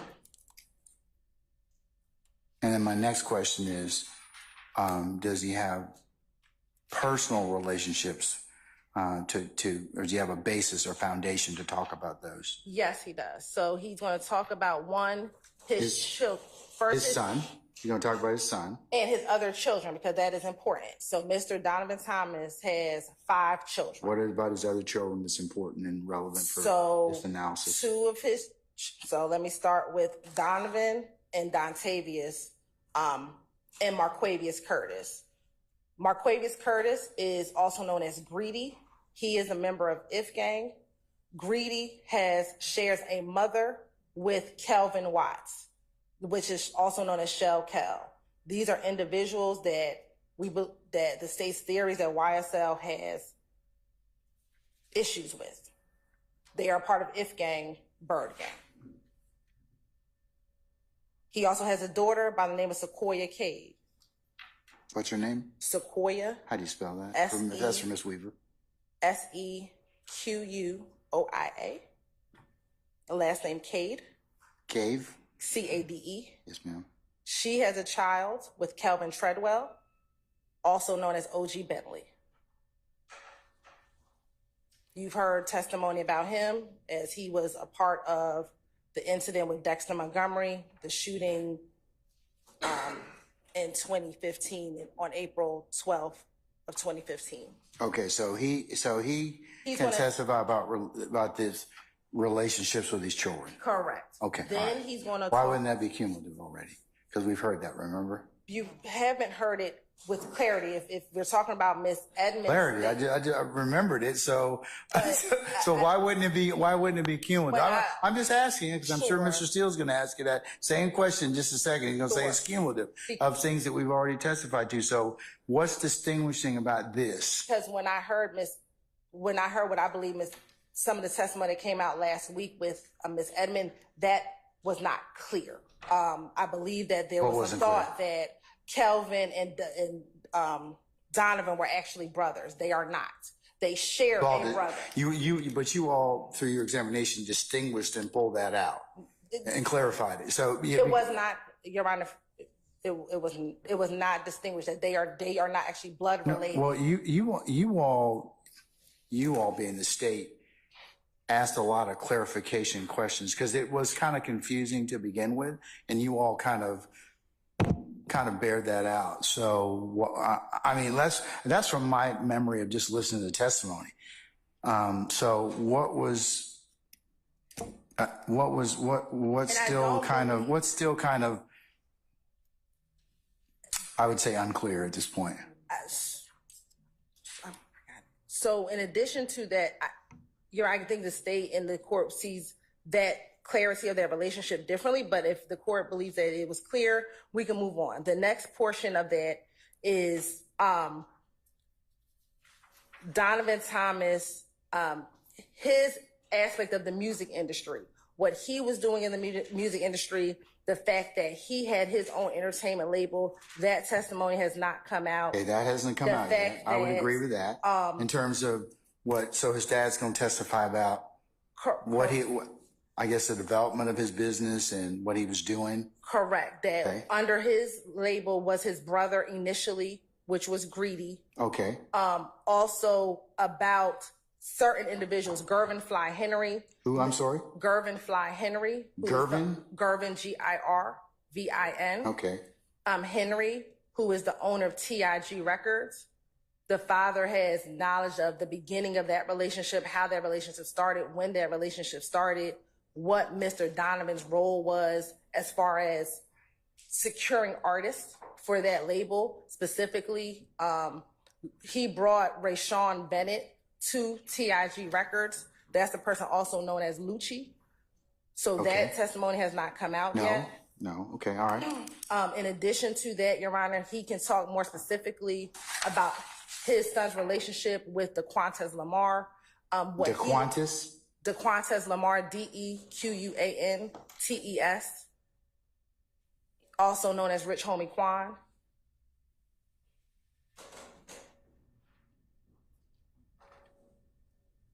Again, he can speak to Mr. Donovan Thomas Jr.'s relationship with Rayshawn Lucci Bennett. That's going to be relevant because testimony will be forthcoming that Rayshawn Lucci Bennett's mother's home was shot up after Donovan Thomas was murdered. Mr. Donovan Thomas can also speak about, again, the relationship between Donovan Thomas Jr. and Mr. Jeffery Williams from his observations.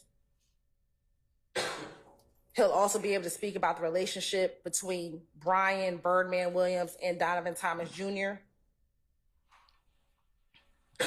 Again, what I just talked to the court about as far as the summer of 2014, what was happening. Go back to Brian Birdman Williams and Donovan Thomas Jr. Is that what you said? Yes, Your Honor. Okay.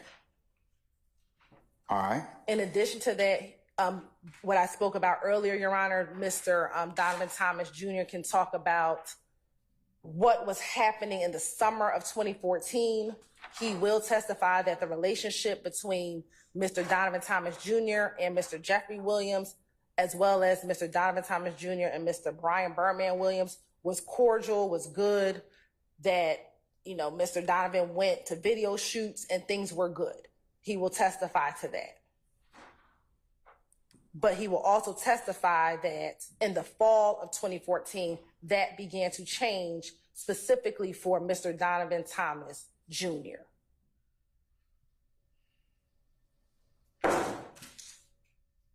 Okay.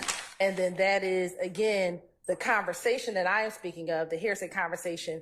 It's sometime around, again, October or November. It's a conversation that I talked about where Donovan Thomas Jr. expressed to his father some concern about Rich Homie Quan leaving. And then the second conversation, Your Honor. Okay, but and you said that, the two conversations, but what I would like to see is, or something, or hear, is what exactly those conversations were. I think there's some predicate stuff that may be, that's from the court's perspective, maybe relevant to here, to put certain things in context. But in order for me to make some further determinations, you would probably need to reduce exactly what you're trying to get Mr. Thomas Sr. to say, because that would be important.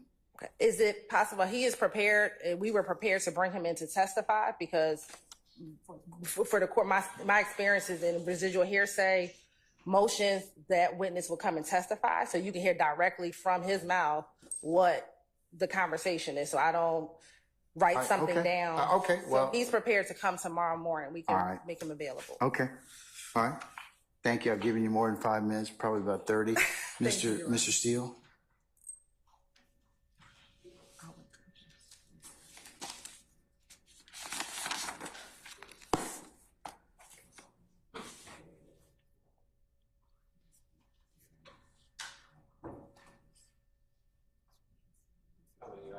That's okay. Take your time, sir.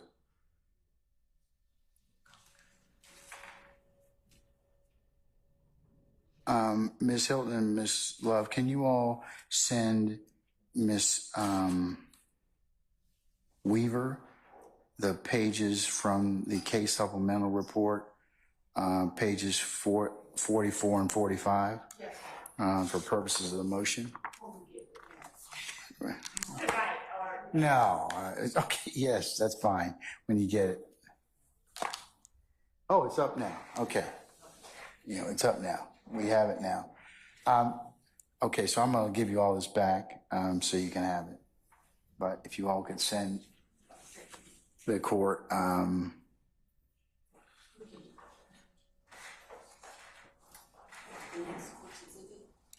yes, please make it the next court's exhibit, Christina, thank you.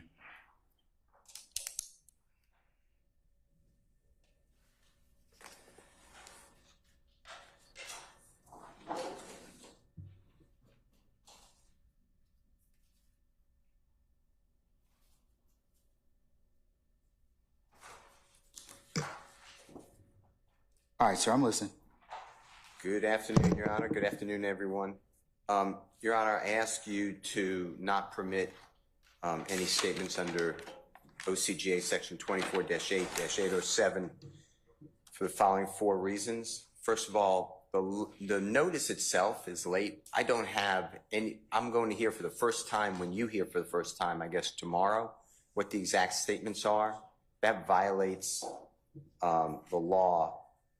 And that is cited. And I put all this in my motion or response from Mr. Williams.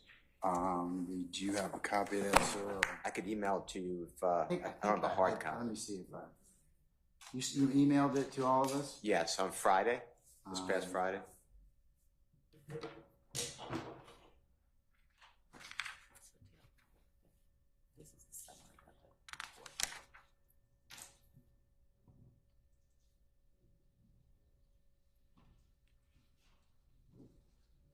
All right, sir, I have your response. What do you invite me to look at?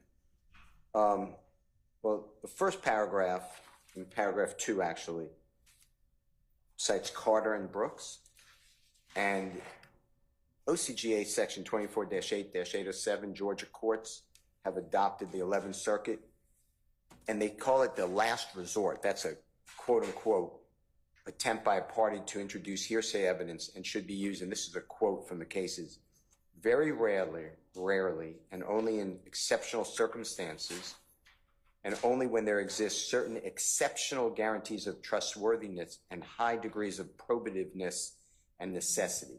So I don't believe that in this case, the state can meet that requirement. In addition to that, in paragraph 3, Your Honor, under Snyderman, SNEIDERMAN versus state, that's 336 Georgia Appeal 153. That's in footnote 7. 784 Southeast 2D 18. It's all in my motion, my response. 2016. It was overruled on other grounds. But specifically, the state should have given this notice before trial. They did not. And they're supposed to give exactly what you're asking for now. What are the statements? They did not do that. They never said before their Thursday filing of last week that they're seeking to admit this, these statements under 24-8-807. So that has been violated. The next one is the statute itself. It's in paragraph 4. OCGA section 24-8-807 requires, among other portions of the test, that the hearsay statement is more probative on the point for which is offered than any other evidence which the proponent can procure through other reasonable efforts. The proponent in this case is the state of Georgia. And Your Honor, the way I understood what you were just told, we're talking about that Rich Homie Kwan was trying to be led away from TGI Studios record label to go over to Cash Money Record. TGI Studios is owned by a gentleman, as the Honorable Ms. Hilton said, named Girvin, G-I-R-V-E-N, may be wrong, Henry, like the King Henry. He's on the state's witness list. He's available. They gave me a phone number for him. Rich Homie Kwan is named Mr. Lamar. DeQuantis Lamar is spelled earlier. He's on the state's witness list for this series of witnesses. Mr. Brian Birdman Williams is on the state's witness list. So it is hard to swallow that the state passes the statute itself in 807 that states that the state can get this information, cannot get this information from someone else with reasonable efforts. What they're saying is that Rich Homie Kwan is being courted by two different record labels.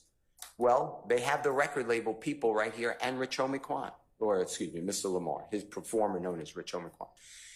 So I ask you for all of that, for all those reasons so far, to deny their motion. In addition, they wanted to explain about a relationship between, through hearsay, between Donovan Thomas Jr., God forbid, deceased, and Rashawn Bennett. Rashawn Bennett is on the state's witness list. He already pled guilty in another case in this courthouse, and there's no reason that he can't be a witness in this case. So again, the state has other reasonable alternatives through reasonable efforts. And then, Your Honor, it's paragraph 5 is what they put forth, they being the state of Georgia, in the Thursday late notice. And they say what the supposed statements are, and they really don't give very good statements. So I guess tomorrow is going to be the real notice. So I'm objecting to the late notice. Then in paragraph 6 of our response, Your Honor, Mr. Williams' response, this is a new case. It was decided May 15, 2024, but it's not new law, but it just happened to be here. And it's Hall, H-A-L-L versus State, and I cited it. It's too new, so the case number is A is in Elisa Alpha Appeal, 24A is in Elisa Alpha Appeal 0568. And it was decided May 15, 2024. And what they're talking about, the courts are saying that under 24-8-807, it's supposed to be so rarely used, and there has to be such circumstances which give guarantees of trustworthiness that it's the equivalent, Your Honor. You're going to have to find this as equivalent to either a cross-examined former testimony or statements under a belief of impending death, or statements against interest, or statements of personal or family history. None of that is here.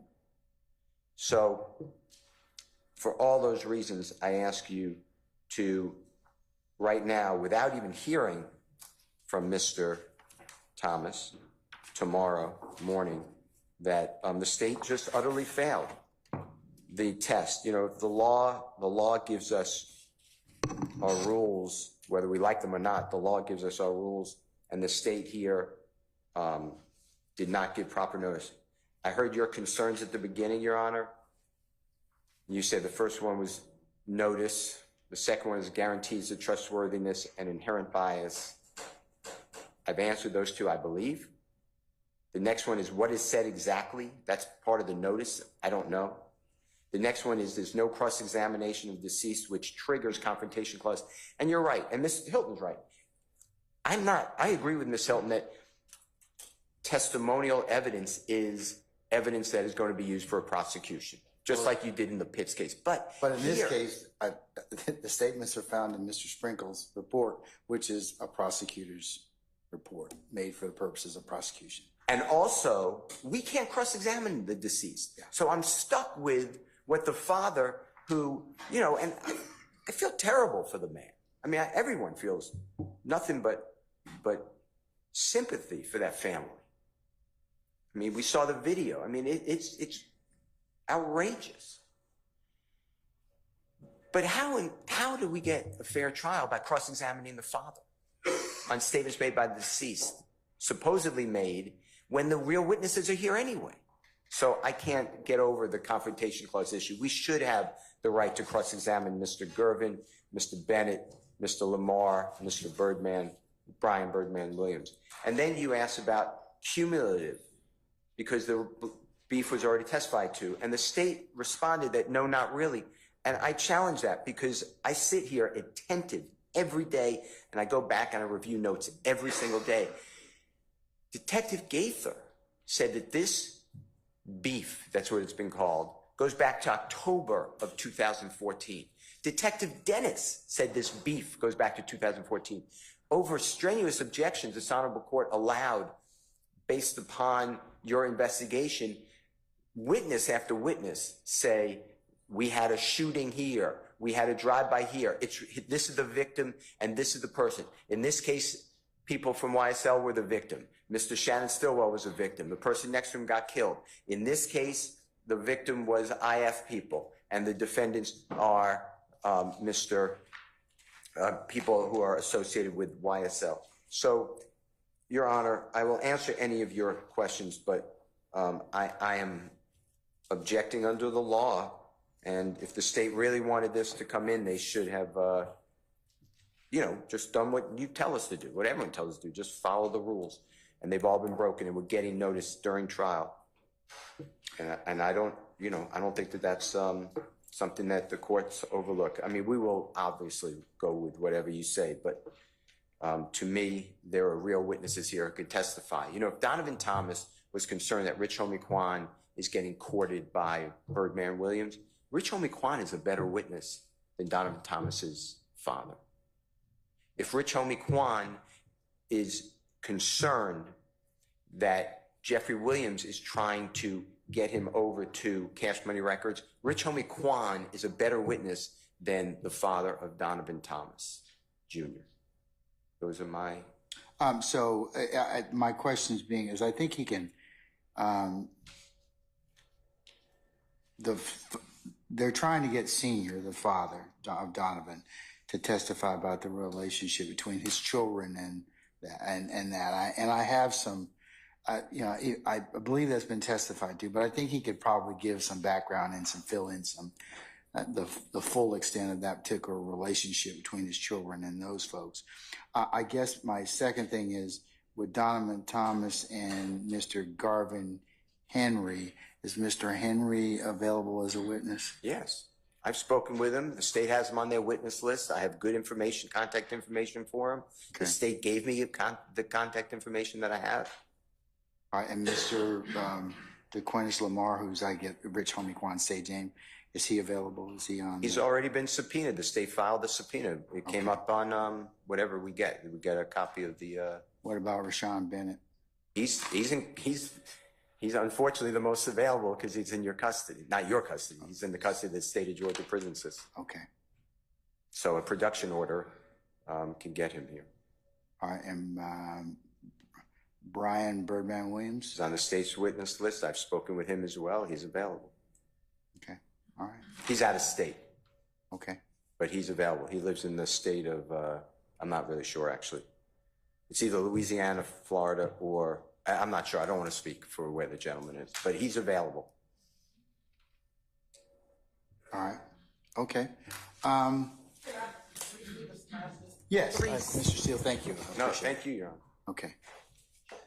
So I want to briefly respond to three specific portions.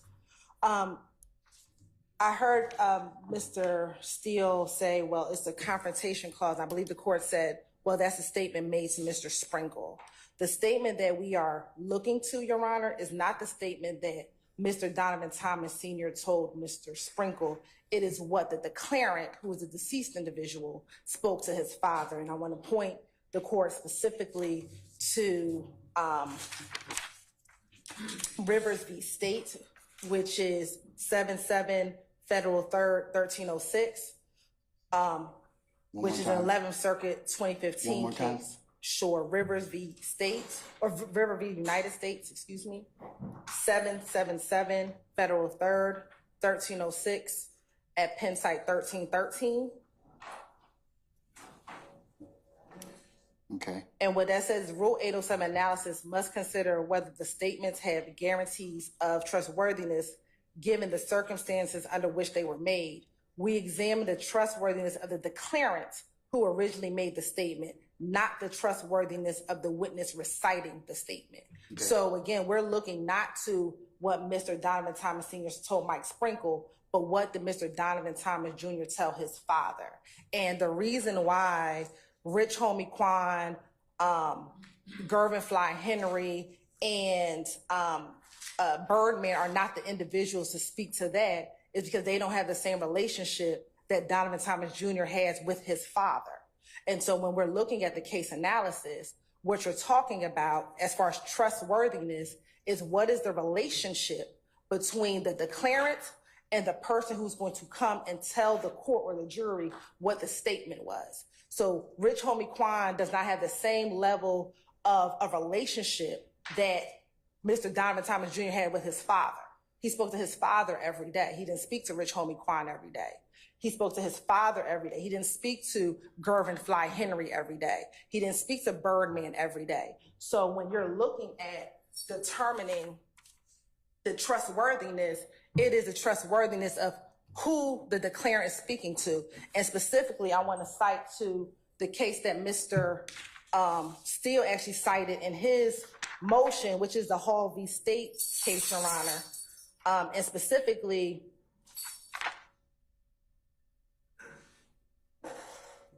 on pen site 15 of that particular opinion, there's two cases that the court cites.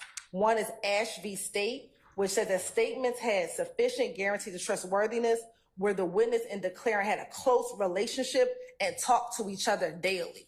That is the distinction as to why Birdman, Rich Homie Quan, Lucci, and Gervin Fly Henry cannot come in here to speak to the jury about what Donovan Thomas Jr. said to his father. They had a very different relationship, Your Honor. Those individuals can speak about their own relationship during this time with Jeffery Williams. They can speak to their own relationship as it relates to, DeQuancy Lamar can talk about his own feelings about deciding where to go, but he cannot speak to what Donovan Thomas said about what Donovan Thomas thought in his conversation with his father. That I'm sure that the defense would object if we tried to bring in hearsay statements to Rich Homie Quan about Donovan Thomas Jr. And then second and finally, Your Honor, Mr. Steele just argued that there has been testimony about the beef between YSL and If Gang. That's very general. What we are talking about, again, is very specific, in which Mr. Williams, through his counsel, has asserted that in January 2015, Mr. Williams and Donovan Thomas had a very close relationship or were very friendly. This testimony, we believe, will show opposite of that in January 2015, they were not as close as as they have been purporting during their cross-examination of many of the state's witnesses.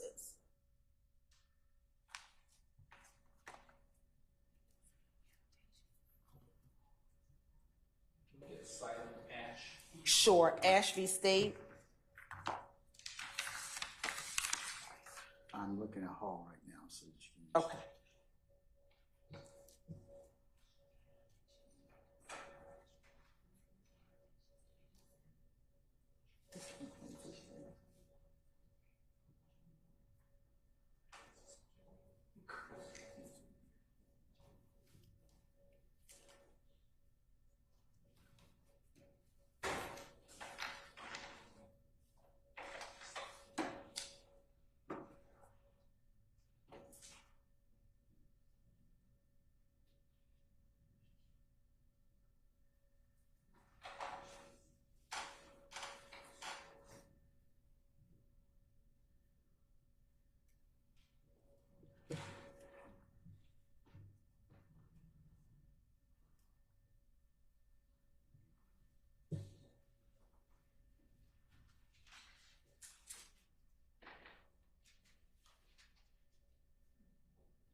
right, y'all give me a few minutes, okay? Yes. Just be in recess. That's a minute.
We also have a recording, Your Honor, it's about 8 minutes. And I know this is a synopsis of it, but I think the actual part of the recording actually, I believe, is the actual statement.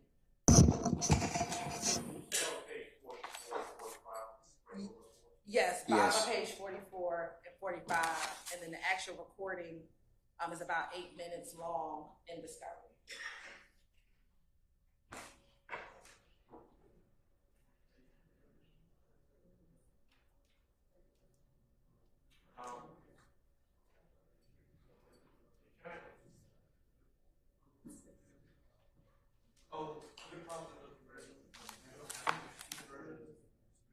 You want to see which one I'm talking about? Yeah, there might be more than one version because my page 44 deals with termite still. Okay, let me, is yours 140 pages?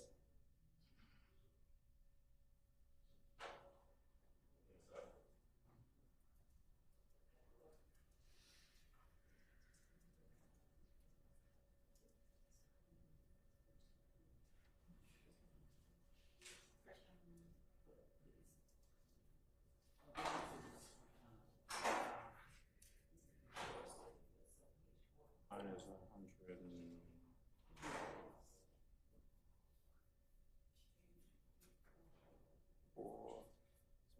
So you're looking at the one that also had. Mine's 162 pages.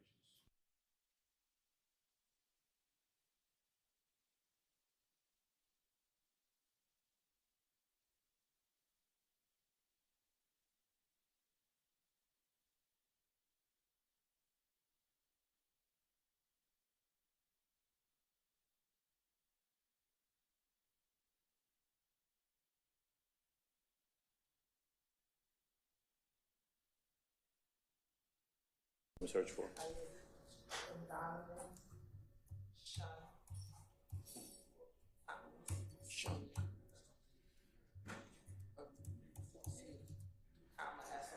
Okay, I see it. I think.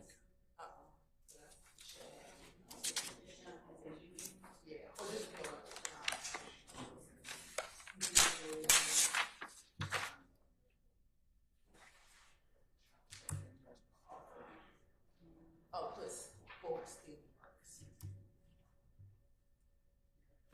Okay, it's on page 61 for their purposes.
Okay, the court's had an opportunity to consider the state's request to admit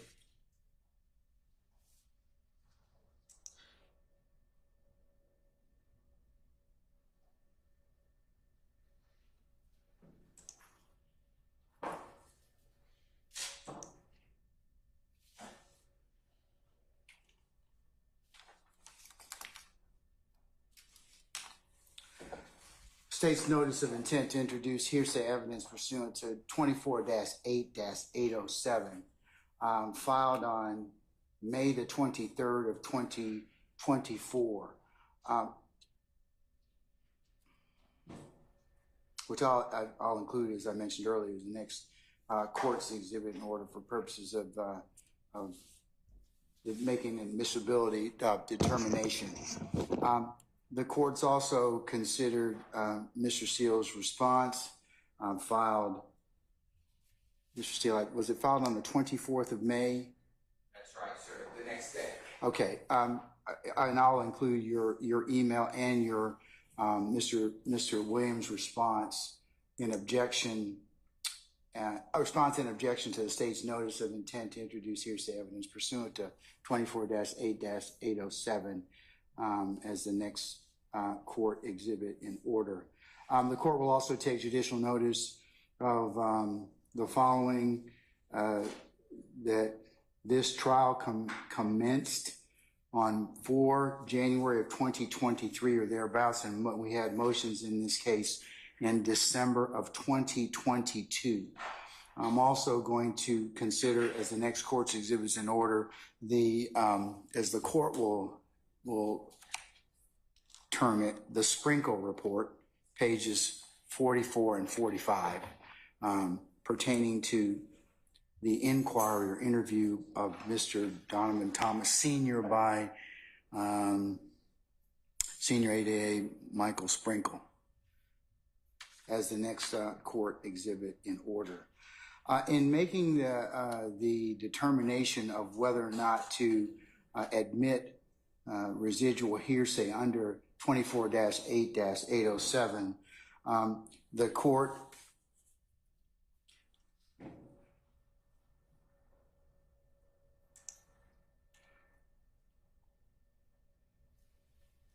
has listened to the arguments of counsel, and in particular, since our Supreme Court, our Court of Appeals of Georgia has passed on the issue in Hall versus the state decided 15 May 2024, 2024 Westlaw 2173621 on the issue of the admissibility of residual hearsay.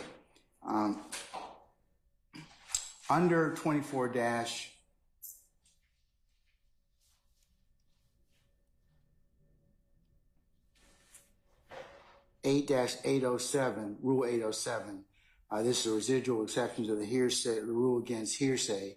The rule provides a statement not specifically covered by any law, but having equivalent circumstantial guarantees of trustworthiness shall not be excluded by the hearsay rule if the court determines that, 1, the statement is offered as evidence of a material fact, 2, the statement is more probative on the point for which it's offered than any other evidence which the proponent can procure through reasonable efforts, and 3, the general purposes of the rules of evidence in the interest of justice will best be served by admission of the statement into evidence.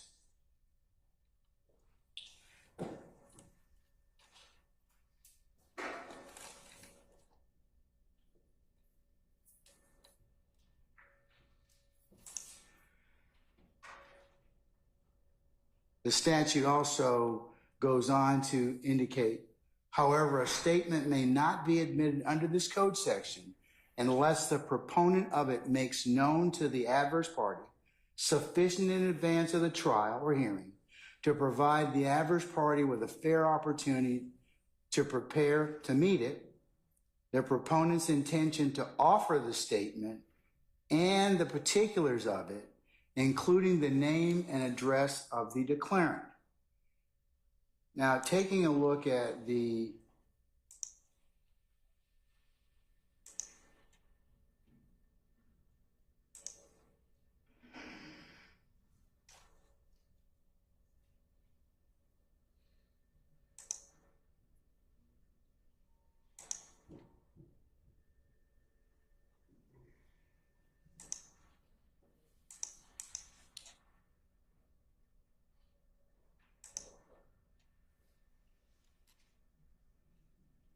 state's notice of intent.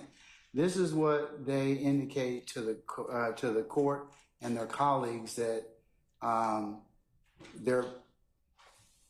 they would like to introduce.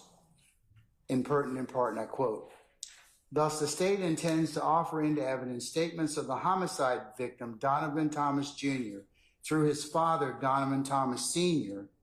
Donovan Thomas Sr. had a close relationship to his son prior to his untimely death in January of 2015. Donovan Thomas Jr. discussed with his father a potential conflict growing between an individual, DeQuantes, and that's DEQUANTES Lamar, Jeffery Williams, and Brian Birdman Williams. Mr. Thomas Sr. will discuss a few conversations in which Mr. Thomas Jr. expressed concern to his father that Mr. Lamar was going to leave his current record label and move to another record label. Mr. Thomas Jr. thought that the new record label was going to take advantage of Mr. Lamar, and he wanted to prevent that from happening. Additionally, Mr. Thomas Sr. will discuss his son distancing himself from Jeffery Williams and Brian Williams during the latter part of 2014.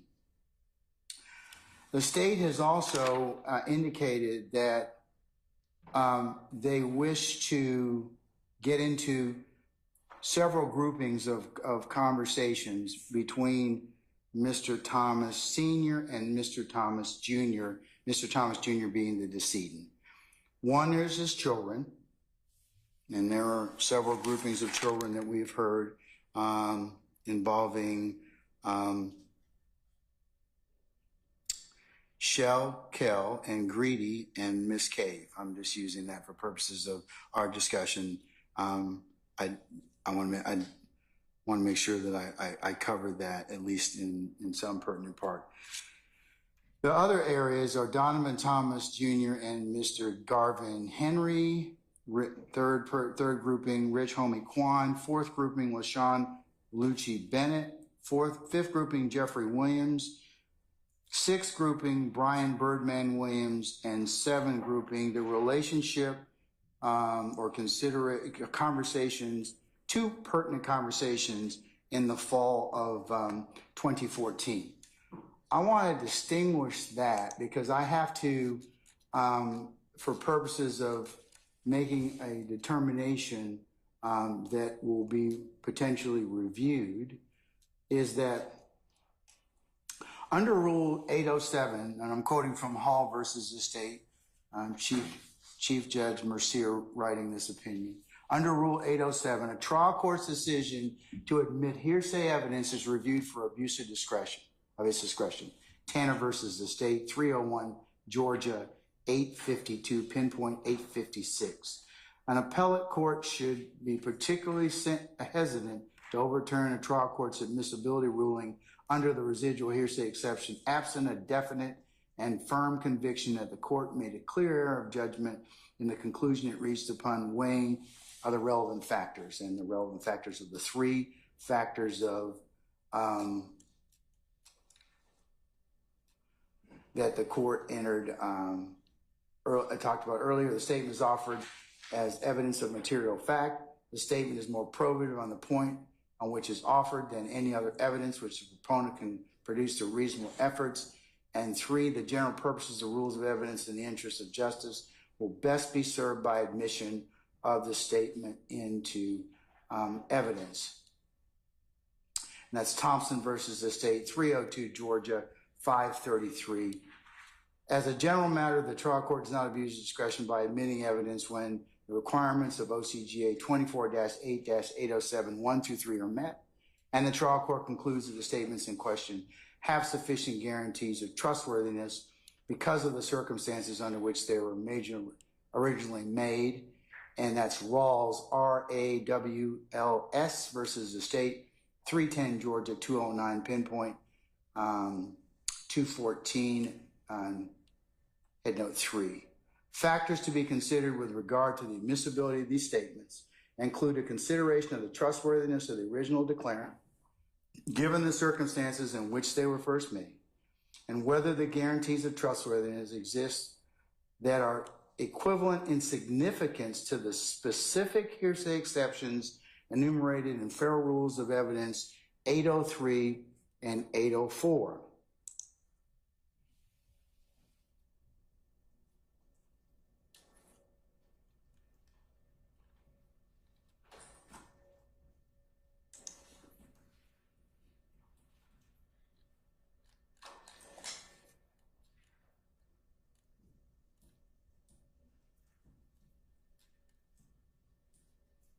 Therefore, such guarantees must be equivalent to cross-examined former testimony, statements against statements under a belief of impending death, statements against interest, and statements of personal or family history. And the court cites State versus Holmes, 304 Georgia, 524 pinpoint 529 head note 2. In simpler terms, whether the exceptional guarantees of trustworthiness is a determination that focuses on the declarant and the circumstances under which the declarant made the statement to the witness. Miller versus the state, 303 Georgia, 1 pinpoint 5, I should say subpart 2. Finally, a trial court should consider the totality of the circumstances in determining whether to admit evidence pursuant to OCGA 24-8-807 Reyes, and that's R-E-Y-E-S versus the state, 309 Georgia 660 pinpoint 668 note 2. Now in Hall, there were a series of text messages provided information regarding the state of Hall's relationship with Hunt just prior to her death. This information was certainly evidence of material fact, namely aforementioned relationship, more probative on the point than any other evidence could reasonably be procured, since Hunt was deceased at the time of trial, and the admission of the evidence which gave the context of the alleged crimes served the purposes of the rules of evidence and the interests of justice.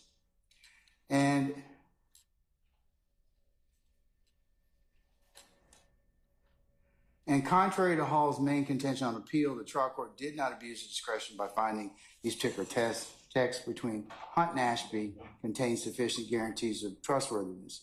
Specifically, the court found the text messages were sufficiently trustworthy because the statements were in Hunt's own words, related to the sensitive nature of domestic abuse, and shared under circumstances in which the two women were discovering each other for the first time and discovering they were both seeing the same gentleman. So in this particular circumstance, that's why the court took into account the unique characteristics of the declarant and the circumstances in which the statements were made. Ash versus the state, 312 Georgia 771. And this is where the state mentions that statements sufficient guarantees of trustworthiness where the witness and declarant had a close relationship and talked to each other daily. Statements, Jones, 311 Georgia 445, statements had sufficient guarantees of trustworthiness where there was no evidence indicating the declarant had any motive to fabricate her statements.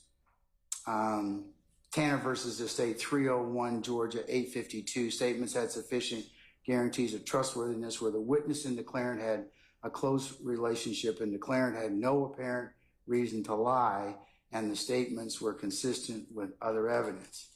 In our case, things are a little different, and this is what I'm going to make the distinguishing factors are. Text messages are very distinct. The state's proffer to include the Sprinkle report, pages 45 and 46, as well as the state's proffer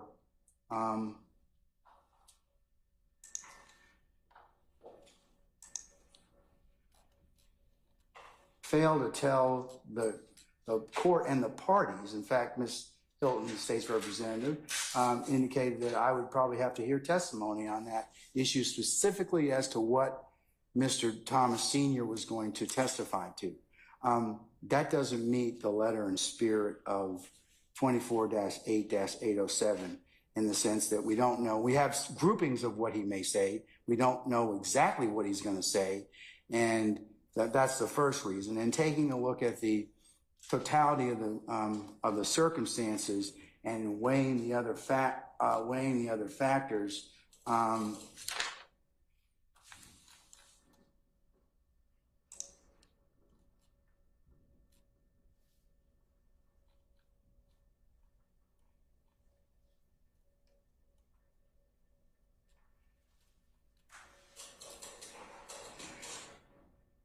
we don't really have what we're asking Mr. Thomas Sr. to recall statements that are 10 years old. He made these statements in 2014. It is 2024. Unlike Hall, where you've got text messages which you can see what the decedent or the declarant was actually saying, we don't have that benefit. And for that reason, that's why these specific reliance or trustworthiness. And the appellate court sets a pretty high bar when they tell the reviewing court, as Mr. Steele mentioned, and also in this particular decision, that I am supposed to look at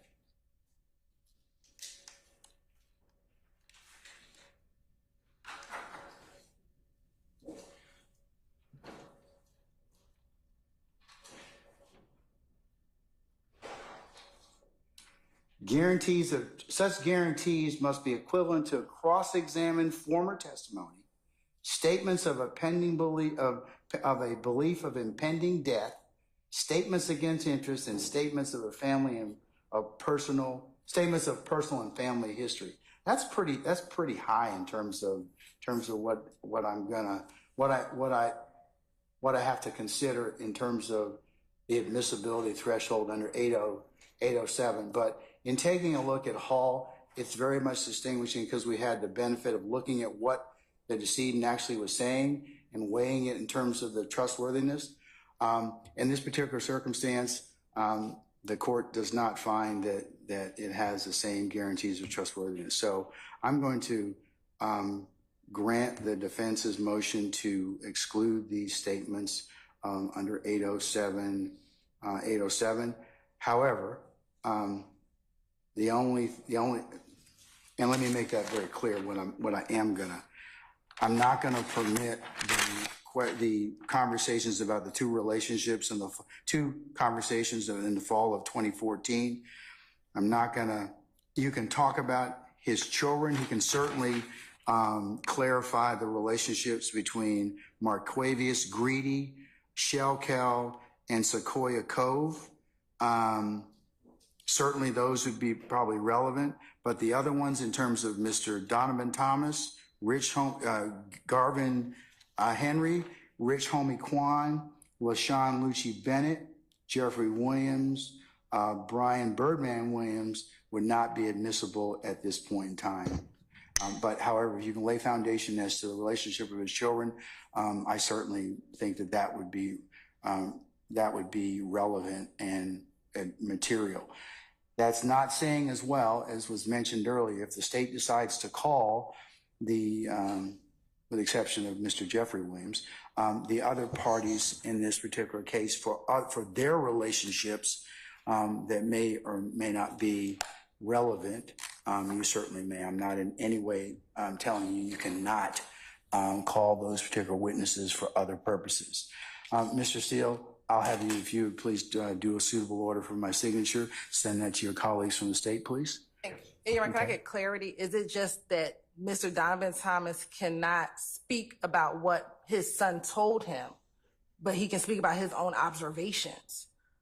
Because hearsay is what someone said. So I want to be clear that Donovan Thomas Sr. cannot speak about what his son told him, but if he has his own personal observation from what he saw. But you'd have to lay a foundation as to that. Sure, correct. But, But I'd say you tread carefully, okay?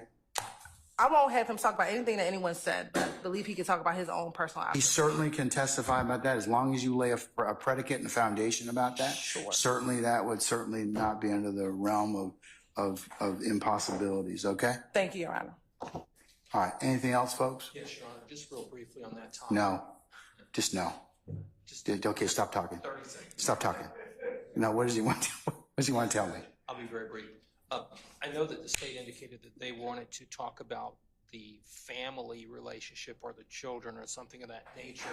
I'm just a little concerned about how that might impasse the victim impact issue with respect to what's relevant regarding the issues at hand versus background with respect to relationships. So If they don't talk about the feelings of loss or anything like that, but I think that they want to get into